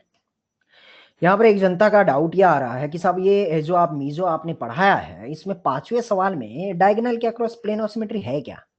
देखो, काट दें क्या? दिक्कत क्या होगी? बस सुगले डायगोनली काटेगा तो इधर फ्लोरीन वेज में और इधर किधर है, डैश में है। सुगला सुलट गया, कैसे डायगोनली काट रहा है जालिम इंसान। तो जिसने डाउट पूछा था चमक गया गिर है। ठीक है, आगे बढ़ते हैं अगली टर्म पे। अगली टर्म है साथियों रैसमिक मिक्सचर। छोटी सी टर्म है, छोटी छोटी टर्म है। रैसमिक मिक्सचर क्या होता है? दो इनेंशियोमर्स का पेयर जो होता है, उनका इक्विमोलर जो मिक्सर होता है, इनेंशियोमर्स का जो मिक्सर बना के तैयार किया गया है, उस मिक्सर का नाम होता है रैसमिक मिक्सचर। इक्विमोलर मतलब बराबर मात्रा में, यानी जो दो इनेंशियोमर्स बनेंगे एक दूसरे के रेस्पेक्ट में, उनकी बराबर मात्रा लीजिए और जो नया मिक्सर बन के तैयार होगा उसका नाम हो जाएगा रैसमिक मिक्सचर। दोनों कंपाउंड को देखिए और देख के मुझे बताइए क्या एक दूसरे की मिरर इमेज है? हाँ, मिरर इमेज है। अगर मिरर इमेज है, ऑप्टिकली एक्टिव क्या है? क्योंकि इस कंपाउंड में पहले वाले में कोई plane of symmetry, centre of symmetry नहीं है। ऑप्टिकली एक्टिव कंपाउंड की मिरर इमेज है, इसका मतलब दोनों एक दूसरे के रेस्पेक्ट में क्या है साथियों? Enantiomers. Enantiomers. Compound A originally optically active है, कंपाउंड बी भी अपने घर में ऑप्टिकली एक्टिव है। लेकिन ये जो ए और बी, अगर मैं दोनों कंपाउंड का मिक्सर ले लेता हूँ, ये जो दोनों कंपाउंड हैं जो एक दूसरे के इनेंशियोमर्स हैं, अगर इसका मैंने 5 मोल ले लिया और इसका भी 5 मोल ले लिया, तो जो ए और बी का जो मिक्सर बन के तैयार हो गया, ए प्लस बी, ये जो मिक्सर बना है, इस मिक्सर का नाम होता है साहब आपका रैसमिक मिक्सचर। इनेंशियोमर्स की बराबर मात्रा में लेके जो आपने मिक्सर बनाया है उसका नाम होता है रैसमिक मिक्सचर। छोटी सी टर्म है। अब इसमें एक और चीज देखो, तो compound A originally optically active था, है, क्योंकि इसमें पीओएस यूएस नहीं है, ऑप्टिकली एक्टिव है। अगर सिर्फ बी वाले को पूछूं तो ये भी ऑप्टिकली एक्टिव है, इसमें भी पीओएस यूएस नहीं है, ये भी ऑप्टिकली एक्टिव है, ये तो पता ही है। मैं क्या गया, लेबोरेटरी गया, पोलियोमीटर ट्यूब में कंपाउंड ए का 5 मोल लिया, घोल बना के पोलियोमीटर ट्यूब में डाल दिया, इधर से पीपीएल पास की। लेट से ए वाला जो है पीपीएल को घुमाएगा, लेट से वो 60 डिग्री क्लॉकवाइज घुमा रहा है। मैंने पीपीएल को खाली किया, उसको घोल को खाली किया पोलियोमीटर ट्यूब से, और मैंने कंपाउंड बी लिया और उसका 5 मोल लिया, उसका घोल बनाया और पोलियोमीटर ट्यूब में डाल दिया। इधर से जब पीपीएल पास करूंगा, क्या आपको एहसास हो रहा है दोनों एक दूसरे की मिरर इमेज ही? आज ही पढ़ा क्या है, इनेंशियोमर्स का सारा फिजिकल प्रॉपर्टी सेम होता है, एक्सेप्ट पीपीएल को एक क्लॉकवाइज घुमाएगा तो दूसरा एंटी क्लॉकवाइज घुमाएगा, यानी ये भी 60 डिग्री घुमाएगा लेकिन डायरेक्शन बदल देगा। डायरेक्शन बदल देगा। यानी ओरिजिनल ए कंपाउंड को लिया होता तो पीपीएल को घुमाता, पोलियोमीटर ट्यूब खाली किया, बी को डाला, ये भी पीपीएल को घुमाएगा, लेकिन वो 60 डिग्री तो ये 60 डिग्री एंटी क्लॉकवाइज। अब मैं क्या कर रहा हूं, पोलियोमीटर ट्यूब को पूरा फिर से खाली किया, ए वाले को पकड़ा 5 मोल, बी वाले को पकड़ा 5 मोल, दोनों को बराबर मात्रा में लिया, दोनों का घोल बना के पोलियोमीटर ट्यूब में डाल दिया। अब इधर से जब पीपीएल पास किया तो जब ए वाले मॉलिक्यूल के साथ इंटरेक्ट करेगा 60 डिग्री क्लॉकवाइज, बी वाले के साथ करेगा 60 degree anti clockwise, net rotation जब बाहर आएगा तो है या था, अरे है या था, नेट रोटेशन 0 डिग्री मिलेगा। इसका मतलब ओवरऑल ये जो मिक्सर बन के तैयार हुआ है ए और बी का, ये पीपीएल को घुमाने के काबिल है या था? हाँ। तो हाँ साहब, ये जो मिक्सर बना के आपने तैयार किया इसी का नाम होता है racemic mixture. Again racemic mixture is also optically inactive. Yes, racemic mixture is also optically inactive. Racemic mixture overall mixture is also optically inactive. लेकिन इस बार जो कंपनसेशन हो रहा है, आजू वाला घर बाजू वाले घर को तबाह कर रहा है, ए कंपाउंड बी कंपाउंड को तबाह कर रहा है। ऑप्टिकली इनएक्टिव तो है but due to external compensation. याद रहे पिछले पेज पे पढ़ रहे थे मीजो कंपाउंड जो कि internal compensation with in the same compound, compound का आधा टुकड़ा कंपाउंड के आधे टुकड़े को तबाह कर रहा था। आंतरिक लड़ाई में घर के भाई ने भाई को दे मारा। अगले सवाल में देखूं तो बाजू वाले घर ने आजू वाले घर के तबाह किया है, एक्सटर्नल कंपनसेशन से ऑप्टिकली इनएक्टिव है। बात समझ आई क्या रे भाई? अरे पक्का चमका गया है। तो यहाँ ये बात थी अपनी ऑप्टिकल आइसोमर्स की, बहुत अच्छी अच्छी बातें कर ली। अब अपने पास छोटे मोटे टॉपिक बचते हैं, जिसमें ये वाला अच्छा टॉपिक है साथियों, कैलकुलेशन ऑफ स्टीरियो आइसोमर्स। इस टॉपिक पे पढ़ते हैं। पहले एक बार पीछे की सारी चीजें अगर आपको एकदम क्लियर हो चुकी हैं। कंपनसेशन रोहित साहब क्या होता है? एक दूसरे को कंपनसेट करना, एक दूसरे को तबाह कर देना। हिंदी में कंपनसेशन का मतलब क्या होता है साहब? बोले तो इक्वल मात्रा में एक दूसरे को नेग्लिफाई कर देना, उसको कहते हैं कंपनसेशन। अरे साथ कंसेप्ट में लोचा नहीं है प्रजापति साहब, जो लोचा है वो अंग्रेजी में है, ठीक है? तो थोड़ा ठीक करो उसको। क्लियर हो गया? मजा आ गया? आयुष अग्रवाल साहब कह रहे हैं, पांडे जी कह रहे हैं बिल्कुल।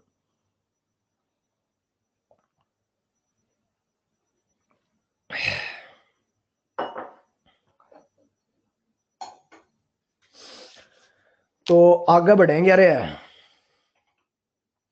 धीरे धीरे आपको फील आ रही होगी कि साहब चीजें भी क्लियर हो रही हैं और धीरे धीरे अपने आइसोमेरिज्म के भी अंतिम पड़ाव पे पहुंच रहे हैं। मोटी मोटी चीजें जितनी साथियों आपको जरूरत थी उतनी काफी मैंने आपको दे दी हैं। एक टॉपिक और बचता है जो मुझे लगता है आपके काम का है, वो है कैलकुलेशन ऑफ स्टीरियो आइसोमर्स। और इसके बाद मोस्टली अपन मंडे वाला जो लेक्चर आएगा उसमें हल्का फुल्का कन्फर्मर देख लेंगे, थोड़े सवाल कर लेंगे। कन्फर्मर हालांकि मैंने आपको आइडिया दे दिया है न्यूमान प्रोजेक्शन, साहॉर्स प्रोजेक्शन का, फिर भी मैं हल्का फुल्का एक बार आपको फिर से थोड़ा डिटेल में बता दूंगा। और कैलकुलेशन ऑफ स्टीरियो आइसोमर्स अभी पढ़ते हैं, जितना होता है अभी करते हैं, बाकी मंडे को भी कर लेंगे। और ऐसे चलते रहेंगे तो अपना आइसोमेरिज्म भी खत्म होता हुआ नजर आएगा। अगर ऐसा होता है साथियों तो फिर मोस्ट प्रोबेबली वेनेसडे तक, वेनेसडे के लेक्चर से अपन कक्षा 12 के कपाट खोल देंगे। तो लंबे अरसे से जिस चीज का इंतजार था वो शुरुआत होगी अगले वीक के वेनेसडे से, जब अपन रिएक्शन मैकेनिज्म की शुरुआत करेंगे। बड़ा आनंद आएगा साहब। उसमें जनता को अक्सर एक डाउट ये होता है कि साहब ये आपने रिवाइज करवाया, जीओसी रिवाइज करवाया और आइसोमेरिज्म रिवाइज करवाया, 5-5 6-6 लेक्चर आपने करवा दिया है साहब, इसके अलावा मैंने 11वीं क्लास में कुछ खास नहीं पढ़ा है। हुए ऐसे पापी लोग हैं, हालांकि बहुतों ने पढ़ा भी है। तो यकीन मानिए अगर आपने नहीं भी पढ़ा है, अगर आपने चौधरी के रिवीजन लेक्चर्स भी अभी वाले परफेक्टली अटेंड कर लिए हैं, मोर देन सफिशिएंट है साथियों। क्लास 12th में आपको कहीं भी प्रॉब्लम नहीं आएगी। 11th क्लास में भी अगर देखूंगा तो जेई मेंस ओरिएंटेड से ऊपर ऊपर की चीजें काफी कुछ पढ़ा चुका हूं। जिस टॉपिक को भी छुआ है काफी मजबूती से छुआ है। कुछ चीजें ऐसी हैं जो स्किप भी की हैं डेफिनेटली, बट वो ऐसी हैं कि आप थोड़ा बहुत इधर उधर से देख के पढ़ सकते हैं। जितनी जितनी काम की चीजें थी साथियों मैंने सब कुछ पकड़ने की कोशिश की है। ये आइसोमेरिज्म भी पढ़ा है हमने, जीओसी भी पढ़ा है, और फिर मोटा मोटा देखें तो कुछ चीजें ऐसी हैं जो आपको थोड़ा सा पढ़ना भी पड़ेगा। और अगर कोई लगता है कि साहब मैं क्या करूं, पुराने टॉपिक्स अभी भी मैं और थोड़ा डिटेल में पढ़ना चाहता हूं, तो मेरा सजेशन ये है, पढ़ने को आप पढ़ सकते हैं, मेरा सजेशन ये है कि अगर आप अभी 11th वाली चीजों पे जाने की कोशिश कर लेंगे साथियों तो आपका 12th छूटता हुआ चला जाएगा। तो अब एकमात्र रास्ता आपके पास ये बचता है कि अभी आप संडे संडे को 2 से 3 घंटे 11th क्लास के टॉपिक, चाहे वो फिजिक्स के हो, केमिस्ट्री के हो, या फिर आपका मैथ्स के हो, 2-3 घंटे संडे संडे को आप रख लिया करें। बाकी टाइम आप अपने 12th पे ही फोकस करें। किसी दिन का ऐसा होता है कि आज का होमवर्क, आज के क्लास नोट सारे सब हैंड आउट पढ़ लिया हूँ साहब, आज भी मेरे पास 1 घंटा फालतू बच गया है, स्पेयर में है, तब आप 11th को रिवाइज कीजिए। फर्स्ट प्रायोरिटी होती है आज का लेक्चर, आज का होमवर्क कंप्लीट करना। सेकंड प्रायोरिटी दिन का 1-1.5 घंटा अगर बच जाता है 11th क्लास का, आप रिवाइज कर सकते हैं। सारे सब्जेक्ट को एक साथ उठाएंगे प्रैक्टिकली इट्स नॉट पॉसिबल। तो एक सब्जेक्ट को उठाना और फिर 1.5-1.5 घंटे करके और 5 से 6 दिन में जाएंगे तो हो सकता है आपका एक चैप्टर खत्म हो जाता है। तो ऐसे ऐसे कर करके बूंद बूंद से घड़ा भरेगा। मोस्ट प्रोबेबली जुलाई अगस्त के आसपास से जब एंथ्यूज में जो बच्चे होते हैं उनका शेड्यूल थोड़ा लाइट हो जाता है। जैसे अभी आपकी पर डे क्लासेस 3-3 आ रही हैं, कभी कभी 4-4 भी आएंगी, बट जुलाई अगस्त में एक मोमेंट ऐसा आएगा 2-3 हफ्ते के लिए आपको 2-2 क्लासेस देखने को मिलेंगे। उस मोमेंट पे मेरे पास थोड़ा सा खाली समय बचेगा, तो वहां पर भी मैं अपने 11th को और मजबूत कर सकता हूँ। आपका सिलेबस जब नवंबर में फिनिश हो जाता है तब भी मेरे पास दिसंबर का 1 महीना बचता है। जनवरी में हालांकि आप बोर्ड के बारे में सोचना शुरू कर देते हैं, जेई मेंस के बारे में सोचना शुरू कर देते हैं, तो उस महीने में भी मैं 11th के बारे में सोच सकता हूँ। तो ऐसे ऐसे प्लानिंग कर सकते हैं। बट इस मोमेंट पे अगर आप दोनों चीजें एक साथ लेके चलेंगे, चाहे वो कोई सा भी सब्जेक्ट हो, यकीन मानिए आपका 12th उससे अफेक्ट हो जाएगा। ठीक है, तो ये आपके लिए एक बेहतरीन ऐसा मैंने प्लान बना दिया है। चलिए साहब, ब्रेक का समय खत्म होता है और गुरु ज्ञान भी खत्म होता है। चमकने वाले को चमकेगा, यूं कहते हैं कि समझने वाले को इशारा ही काफी है। उम्मीद है जो मैं कहना चाह रहा था वो दिल तक पहुंच रहा है। ठीक है, बिल्कुल, बहुत बढ़िया। कुछ कुछ लोगों को पहुंचा है और बाकी बाकी लोग को धीरे धीरे पहुंचेगा। चलिए जी, तो कैलकुलेशन ऑफ स्टीरियो आइसोमर्स, उम्मीद है कि एक बार आपने फॉर्मूला देखा होगा जिंदगी में कभी किसी पढ़ाओ पे, और नहीं देखा तो चौधरी आज दिखा देता है। ठीक है, नंबर ऑफ स्टीरियो आइसोमर्स मतलब सवाल कैसा आएगा आपका, नई चीज शुरू कर रहा हूं। नीले देव साहब, अब आप थोड़ी सी चैट पे काबू रखें। बोल रहे सर आपसे कुछ पूछना चाहता हूँ दिल की बात। तो नीले साहब ये सही समय नहीं है, चलते लेक्चर में ऐसे दिल की बातें नहीं पूछ सकते अपन। चौधरी पढ़ाई पे कर रहा फोकस, ऐसे सबकी दिल की बातें सुनूंगा तो फिर लेक्चर में बस दिल की बातें ही सुनते रह जाएंगे, पढ़ाई कब करेंगे। तो ये सारी चीजें, अगर आपको कुछ ऐसा है दिल की बात शेयर करनी है, कुछ आपकी पर्सनल प्रॉब्लम है, आप मुझे मैसेज डाल दीजिएगा, बिल्कुल चर्चा करेगा चौधरी, आपके लिए ही तैयार है। वक्त लग सकता है रिप्लाई करने में, लेकिन जरूर देगा आपको। ठीक है, फिलहाल अपन पढ़ाई कर लेते हैं। ठीक है, चलिए चलिए। तो कैलकुलेशन ऑफ स्टीरियो आइसोमर्स, नया टॉपिक, फ्रेश टॉपिक। मतलब सवाल कैसा आएगा, कोई भी आपको एक फोटो दे दिया जाएगा और बोलेगा इसके total number of stereo isomers बताइए। सबसे पहली बात तो ये क्लियर होनी चाहिए कि साहब स्टीरियो आइसोमर्स में ज्योमेट्रिकल और ऑप्टिकल दोनों आते हैं। पहली चीज आज ही बताया। दूसरी चीज, उस फोटो को देख के मैं कैसे बताऊंगा उसमें total number of stereo isomers कितने हैं। तो पहले आपको ये डिसाइड करना पड़ेगा कि वो जो फोटो है वो सिमेट्रिकल कंपाउंड है या अनसिमेट्रिकल कंपाउंड है।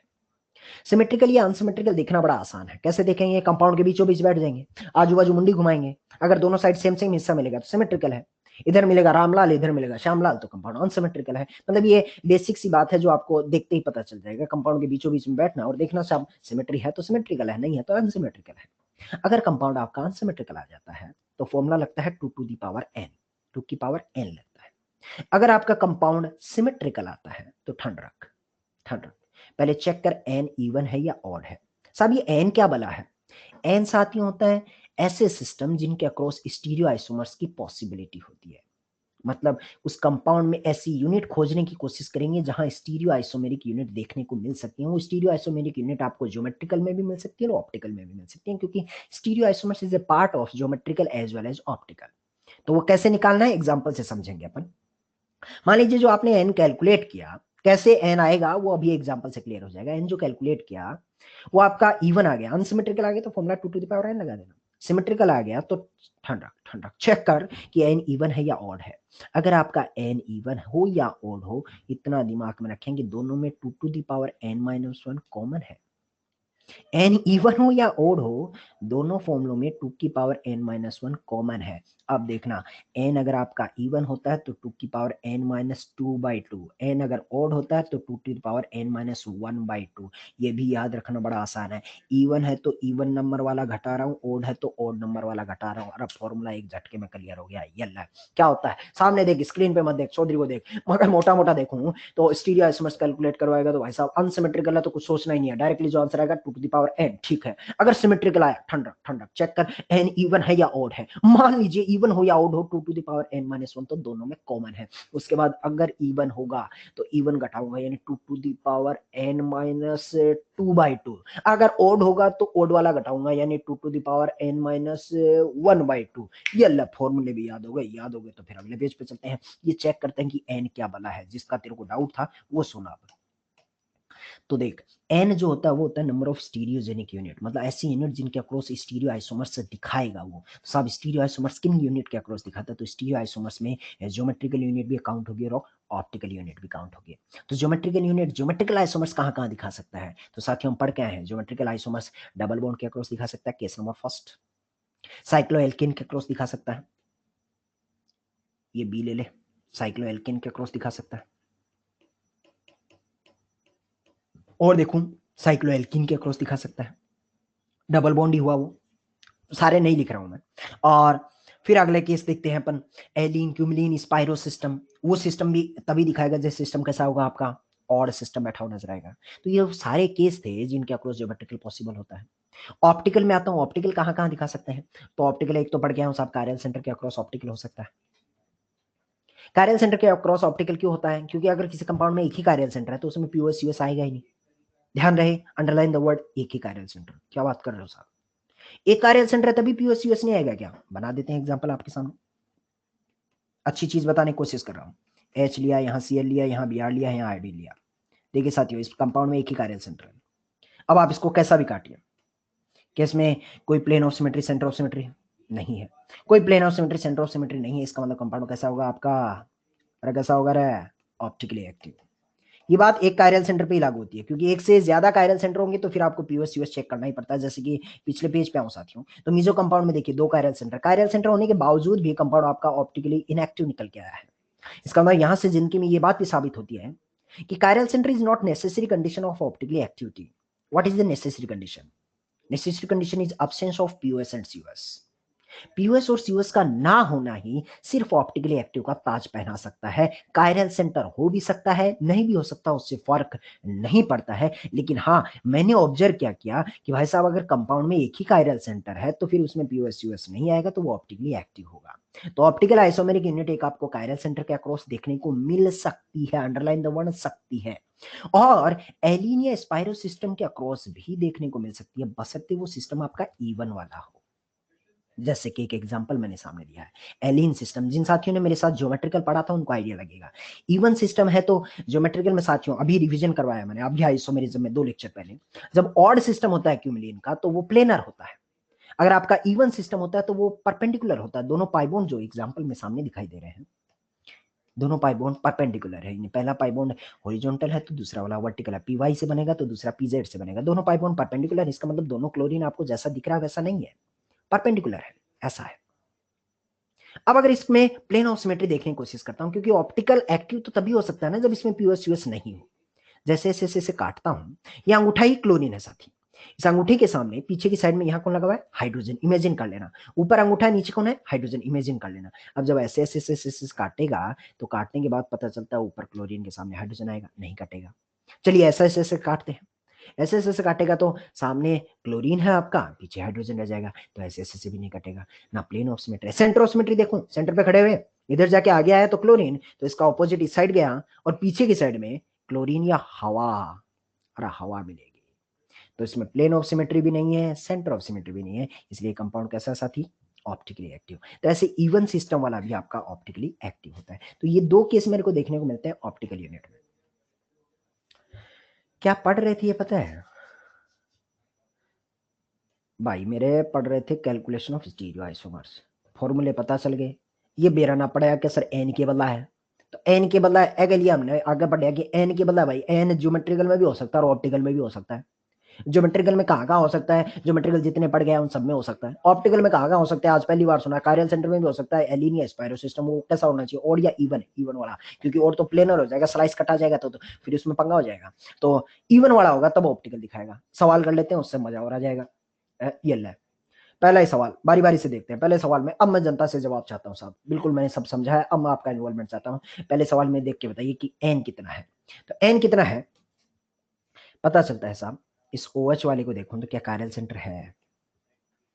एक पता चलता है यहाँ पाई बॉन्ड भी है साहब। स्टीरियो आइसोमर्स पूछा है तो स्टीरियो में आपको ज्योमेट्रिकल भी सोचना है और ऑप्टिकल भी सोचना है। कायरल सेंटर के अक्रॉस ऑप्टिकल सोचा, पाई बॉन्ड के अक्रॉस ज्योमेट्रिकल सोचा। एन का वैल्यू साथी मेरे 2 मिला। एन आपका 2 है। मुझे बताइए कंपाउंड सिमेट्रिकल है या अनसिमेट्रिकल? दूर से ही दिख जाता है, अपने बबलू को बीच में बैठा दे, आजू में देखा तो पाई, बाजू में देखा तो नहीं है, ओ OH है, इसका मतलब कंपाउंड अनसिमेट्रिकल है। अनसिमेट्रिकल और एन इक्वल टू अनसिमेट्रिकल वाला फॉर्मूला याद है क्या रे? अरे क्या होता है? Two to the power n, two to the power two, बोले तो आंसर कितना मिलेगा? 4 ठो। आसान था। ये अगला सवाल आ रहा है अब तो। दूसरे सवाल को देख के बता एन कितना है, और अगला सवाल देख के बता एन कितना है। कहीं कोई ज्योमेट्रिकल है क्या? ना। कायरल सेंटर है क्या? हाँ साहब, कितने? 2 ठो।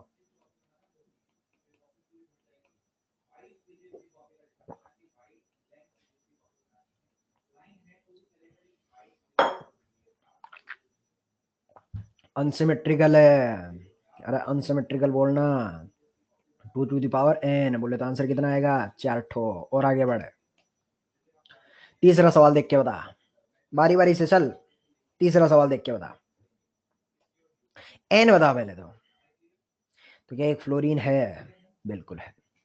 उसके अलावा साथ ही ध्यान रखना, आपसे सिर्फ ज्योमेट्रिकल या सिर्फ ऑप्टिकल नहीं पूछा सवाल, आपसे पूछा स्टीरियो आइसोमर्स, मतलब आपको ज्योमेट्रिकल के बारे में भी सोचना और साइमल्टेनियसली ऑप्टिकल के बारे में। ऑप्टिकल मैंने कायरल सेंटर सोच लिया है। ऑड सिस्टम है, ऐसा नहीं है रे सुगले के बीच में शाही खत्म हो गया, बीच में बोले तो कार्बन है, कार्बन है, 1 2 3 पाई बॉन्ड है, टर्मिनल पे ग्रुप अलग अलग है, मिथाइल हाइड्रोजन अलग अलग, यहाँ हाइड्रोजन है और बड़का ग्रुप अलग अलग है। इसका मतलब ऑड सिस्टम के अक्रॉस यहाँ पर जीआई पॉसिबल होता है। तीनों पाइबॉन्ड को मिला के एन इक्वल टू 1 काउंट होगा। एक एन ये रहा, एक एन ये रहा, टोटल एन की चर्चा करूंगा तो एन की वैल्यू 2 मिलेगी। एन इक्वल टू 2 और अनसिमेट्रिकल है यानी 2 टू दी पावर 2। आंसर कितना आएगा गजूधर? 4 ठो आएगा। बात समझ आई क्या? अगला सवाल ले ले फिर, चौथा सवाल। चौथे सवाल में देखा तो बता कितना कायरल सेंटर है। और अब कितना कायरल सेंटर है, दो कायरल सेंटर, एक क्लोरीन वाला एक ब्रोमीन वाला, ये दो कायरल सेंटर मिले। उसके बाद पता चलता है क्या एलीन सिस्टम है, ऑड है या इवन है, इवन है। अरे इवन हुआ तो मेरे काम का है क्या, अरे है, ज्योमेट्रिकल में नहीं तो नहीं हुआ तो क्या हुआ, ऑप्टिकल में है। साहब ओड वाला आएगा तो ज्योमेट्रिकल में काम का आएगा, इवन वाला होगा तो ऑप्टिकल में काम का आएगा। ये ओड इवन क्या बोल रहा हूँ, ये उन्हीं लोगों को समझ आएगा साथियों जिन्होंने मेरे साथ अभी 2 लेक्चर पहले ज्योमेट्रिकल रिवाइज किया था। ज्योमेट्रिकल में पढ़ा क्या हो रहा, सुगले ओड इवन वाली बातें। हाँ साहब, ओड है तो जीआई हो जाएगा, इवन है तो ओआई हो जाएगा। तो टोटल एन काउंट करूंगा तो 1 2 और 1 इधर से काउंट हो जाएगा। एन का वैल्यू कितना आएगा गजोधर, 3 ठो, एन इक्वल टू 3, अनसिमेट्रिकल वाला फॉर्मूला लगा तो बता आंसर कितना आएगा रे, 2 to the power 3 बोले तो कितना हुआ, ये 8, चमका गया रे। अगला सवाल है, ये ले 5वां सवाल देख के बता कितना एन मिला रहा है। और कितना एन मिला, पता चलता है क्या क्लोरीन वाला क्या कायरल सेंटर है। उसके बाद देखो कहीं कोई ज्योमेट्रिकल भी है क्या, तो इस पाई बॉन्ड के अक्रॉस देख, टर्मिनल T1 T2 मार्क कर, T1 पे देखेगा तो H और मिथाइल अलग अलग है, T1 पे H और मिथाइल अलग अलग है, T2 पे देखूंगा तो आजू वाला रास्ता और बाजू वाला रास्ता ये भी अलग अलग है। इसका मतलब यहां से आपको ज्योमेट्रिकल भी मिलेगा। एक इसमें ज्योमेट्रिकल पाई बॉन्ड मिला, एक कायरल सेंटर, एन का वैल्यू 2, जनता एकदम परफेक्ट जा रही है, n equal to 2, unsymmetrical compound दूर से दिख जाता है, यानी टोटल देखूंगा तो 2 to the power 2 आंसर कितना मिलेगा रहा, और आंसर कितना मिला, 4 ठो। तो ये बातें उन्हीं लोगों को समझ आएंगी भाई साहब जो मेरे साथ प्रॉपरली, जिन्होंने नर्सर में क्या पढ़ा है क्या नहीं पढ़ा उस बात से फर्क ही नहीं पड़ता, जो अभी भी चौधरी के साथ पिछले 5-7 लेक्चर से कनेक्टेड है उनको परफेक्टली अब समझ आ रहा होगा। जिन पापियों ने कोई लेक्चर अटेंड किया, कोई मनमर्जी से छोड़ दिया, उनका सर्वनाश तय है। Each and every lecture is very important. बताइए साहब, 1 से लेके 5 तक किसी कोई सवाल में डाउट है तो जनता अभी बताए मेरे को, अभी बताए जी। बंसल साहब बोल रहे हैं तीसरा और चौथा नहीं समझ आया, बंसल साहब तीसरा और चौथे पे बार बार ज्ञान दे रहा हूँ। सुगले ये तभी पता चलेगा जब तू ज्योमेट्रिकल पढ़ा था। बंसल साहब ये बताइए कि क्या आपने ज्योमेट्रिकल रिवाइज किया था, ओड इवन की बातें पता है आपको, बंसल साहब का जवाब चाहिए मुझे है। अरे ओड इवन वाला पूछा था क्या? बंसल साहब गायब हो गया, सुगला भाग गया वो। तो तीसरे सवाल में देखूंगा तो एक कायरल सेंटर है, एक कायरल सेंटर है और 3 पाई बॉन्ड है, तो ऑड सिस्टम हुआ, ऑड सिस्टम हुआ तो जीआई दिखाएगा। तो एक जीआई सेंटर, एक कायरल सेंटर, एन 2 और 2 to the power 2। चौथे सवाल में देखूंगा तो 2 तो कायरल सेंटर हो गए, इवन सिस्टम है। देखिए अभी भी दिखाया आपको, इवन सिस्टम जो है वो ज्योमेट्रिकल तो नहीं दिखाता लेकिन बेड़ू ऑप्टिकल तो दिखाता है ना। हाँ इवन सिस्टम है तो ज्योमेट्रिकल नहीं ऑप्टिकल दिखाएगा। मेरे को तो फर्क नहीं पड़ रहा, मेरे को तो ज्योमेट्रिकल दिखाए या ऑप्टिकल दिखाए, मेरे को तो टोटल स्टीरियो काउंट करना है, तो मेरे तो दोनों ही काम का है। ठीक है, तो इवन वाला अगर कोई पूछे ऑप्टिकल कैसे दिखाता है, तो एग्जांपल से मैंने बताया कि साहब इवन सिस्टम है तो कंपाउंड में plane of symmetry centre of symmetry नहीं होगा। इसी एग्जांपल में देखिए, जिस भी कंपाउंड में पीओएस यूएस नहीं होगा वो कंपाउंड आपका ऑप्टिकली एक्टिव होगा। तो इस एग्जांपल से यही देख लिया, 2 पाई बॉन्ड है, 2 पाई बॉन्ड है, तो ऐसी ही बात हमने यहाँ पर देख लिया है। ठीक है,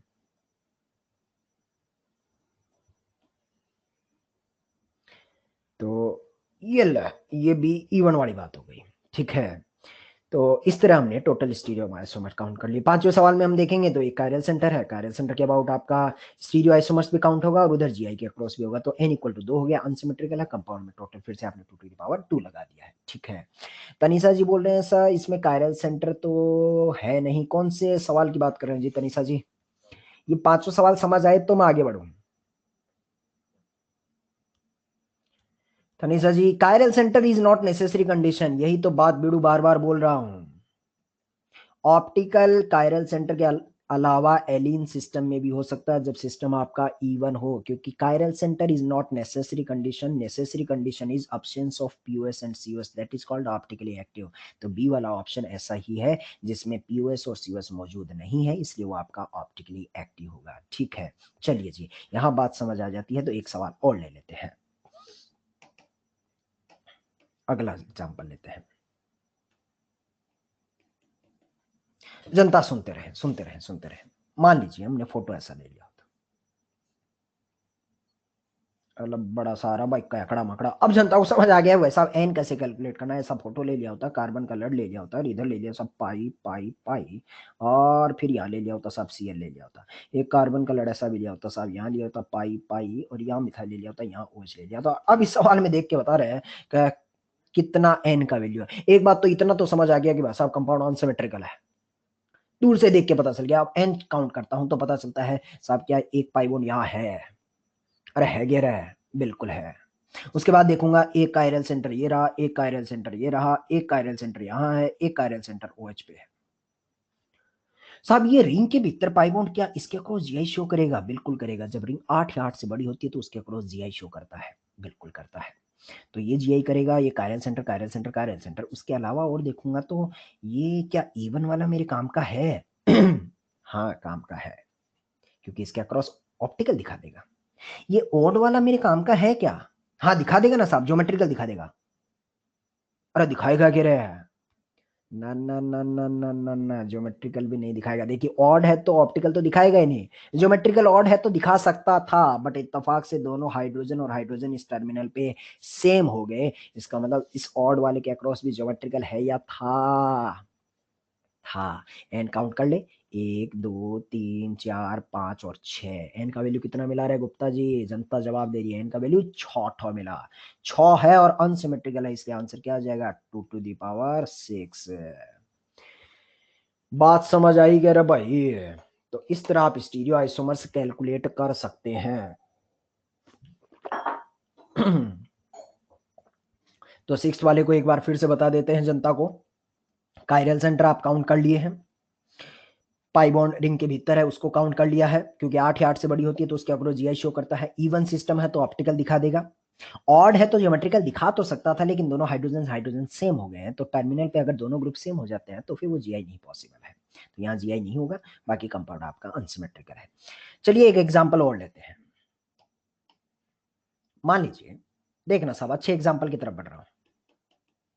CH3 CH, जूम करके दिखा रहा हूं, CH और CH3, और यहां ले लिया होता आपने OH और OH। मुझे पहले सबसे पहले ये बताइए कितना कायरल सेंटर है इस कंपाउंड में? खट्ट से देख के बताइए रहे। 2 कायरल सेंटर है, n=2 मिला। कंपाउंड सिमेट्रिकल है या अनसिमेट्रिकल है? सिमेट्रिकल है। अगर कंपाउंड सिमेट्रिकल है तो फिर फॉर्मूला, अरे भाई अनसिमेट्रिकल होता तो 2 to the power n लगता है, अगर सिमेट्रिकल रखता है तो ठंड रख, चेक कर n ओड है या इवन। अरे भाई n तो इवन है, n इवन है तो फॉर्मूला मैं तो भूल गया, तेरे को याद है क्या रहा है? फॉर्मूला लगता है 2 to the power n-1 plus 2 to the power n बट्टा 2 होता है। यहाँ माइनस में कितना लिखना है? 1 या 2? अरे इधर माइनस में कितना लिखूं, 1 या 2? 2 लिखते हैं तो इधर आएगा n-2/2। अब ये फॉर्मूला लगा, n का वैल्यू 2 लगा उसमें, तो n का value 2 to the power 1 plus 2 to the power 0, तो इधर आएगा 2 + 1। टोटल आंसर देखने को मिलेगा बेटू भाई तेरे को कितना रहा है? 3 आंसर आएगा टोटल। तो इस कंपाउंड के टोटल 3 आंसर देखने को मिलेंगे। अगर किसी के दिल में ख्याल है ना कि साहब वो तीनों दिखता कैसा है, मैं विजुलाइज करवाने की कोशिश कर रहा हूँ वो तीनों दिखता कैसे है, तो कैसे दिखता है वो भी दिखा देता हूँ। इस कंपाउंड को पकड़िए और इसका फिशर डायग्राम बनाइए। 2 कायरल सेंटर का फिशर डायग्राम का ढांचा बना दीजिए आप, बना दीजिए। OH और OH दोनों सेम साइड आ गए, H H ऊपर और नीचे CH3 मैं प्रैक्टिकली आंसर आ गया साथियों आपका, मैं प्रैक्टिकली फील दिलाने की कोशिश कर रहा हूँ। एक नेचर में कंपाउंड ऐसा भी तो एग्जिस्ट कर सकता था जिसमें OH और OH अल्टी पल्टी बैठा हो, H H CH3 ऐसा बैठा दिया। उसके बाद पता चलेगा एक ये जो कंपाउंड है, एक ये भी एग्जिस्ट करेगा, और एक इसका मिरर इमेज भी तो एग्जिस्ट कर सकता है नेचर में। वो इसलिए एग्जिस्ट कर सकता है क्योंकि इस कंपाउंड में कोई plane of symmetry centre of symmetry नहीं है, तो ये ऑप्टिकली एक्टिव कंपाउंड होगा। और अगर ऑप्टिकली एक्टिव है तो एक ये भी एग्जिस्ट करेगा और एक इसका मिरर इमेज भी। और ध्यान रहे ऑप्टिकली एक्टिव कंपाउंड की जो मिरर इमेज होती है वो आइडेंटिकल नहीं होती है, एनेंशियोमर्स होती हैं। And enantiomers are not identical compound, they are different. यानी ऑप्टिकली एक्टिव कंपाउंड है तो एक उसका मिरर इमेज बनाना आपका फर्ज बनता है।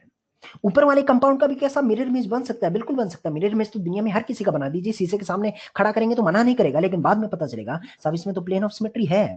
अगर प्लेन ऑफ सिमेट्री है तो ये तो ऑप्टिकली इनएक्टिव है। अगर ऑप्टिकली इनएक्टिव है तो फिर तो इसका मिरर इमेज जो बनेगा वो तो आइडेंटिकल बन जाएगा ना।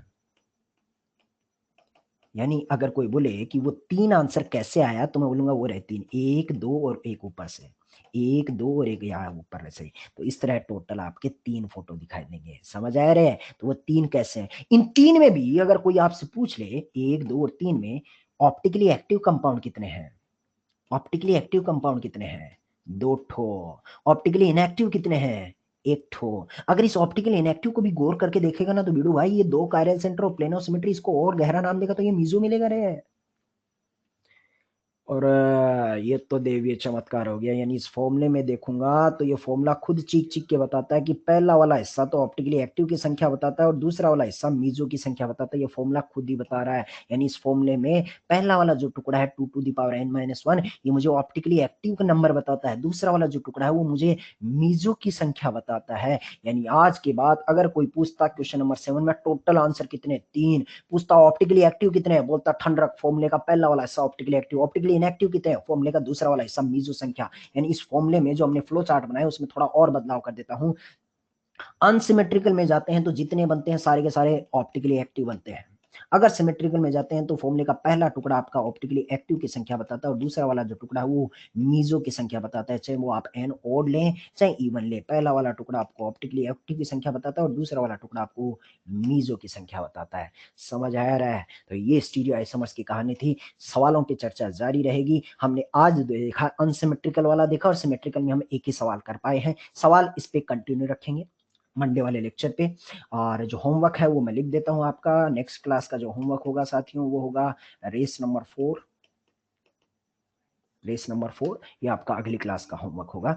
और जो कैलकुलेशन ऑफ स्टीरियो आइसोमर्स वाला टॉपिक है ये कंटिन्यू रहेगा। इस पे अपन थोड़े सवाल और प्रैक्टिस करेंगे और फिर वेनेसडे को अपन थोड़ा सा कन्फर्मर का आइडिया लेंगे और लेने के बाद जो है सॉरी मंडे, हाँ मंडे या ट्यूसडे को जो भी लेक्चर आएगा उसको कन्फर्मर का आइडिया लेंगे और इससे डिस्कशन करेंगे और फिर वेनेसडे से क्लास 12 को स्टार्ट करेंगे। ठीक है, मैं हैंड आउट भेज देता हूँ साथियों आपको।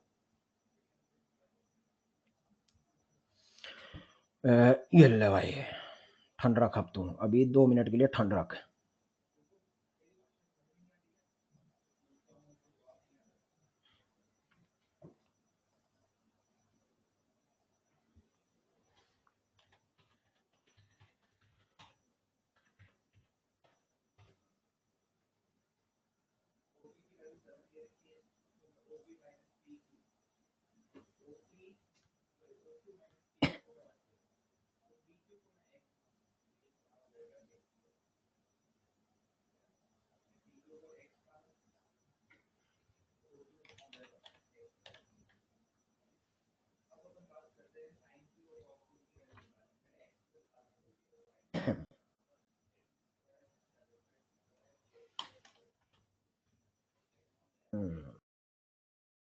अरे क्या खुल गया भाई? अरे कंप्यूटर भाग रहा है क्या?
कमेंट में एक बार आप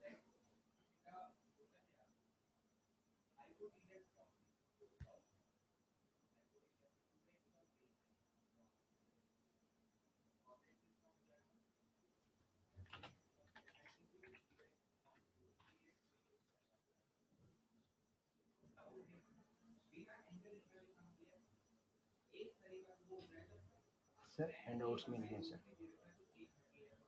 ठीक।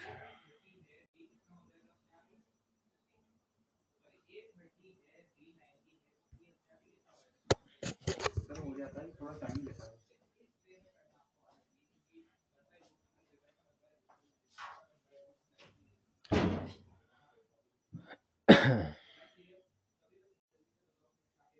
हाँ भाई, हैंडआउट आ गए जनता के पास है। हाँ जी, 2 हैंडआउट आ गए होंगे। अगली क्लास का होमवर्क रेस नंबर 4 करके आना जनता। मस्त रहें, स्वस्थ रहें। चलिए, राधे राधे। राधे राधे। ओके जी, ओके ओके। अलविदा साथी।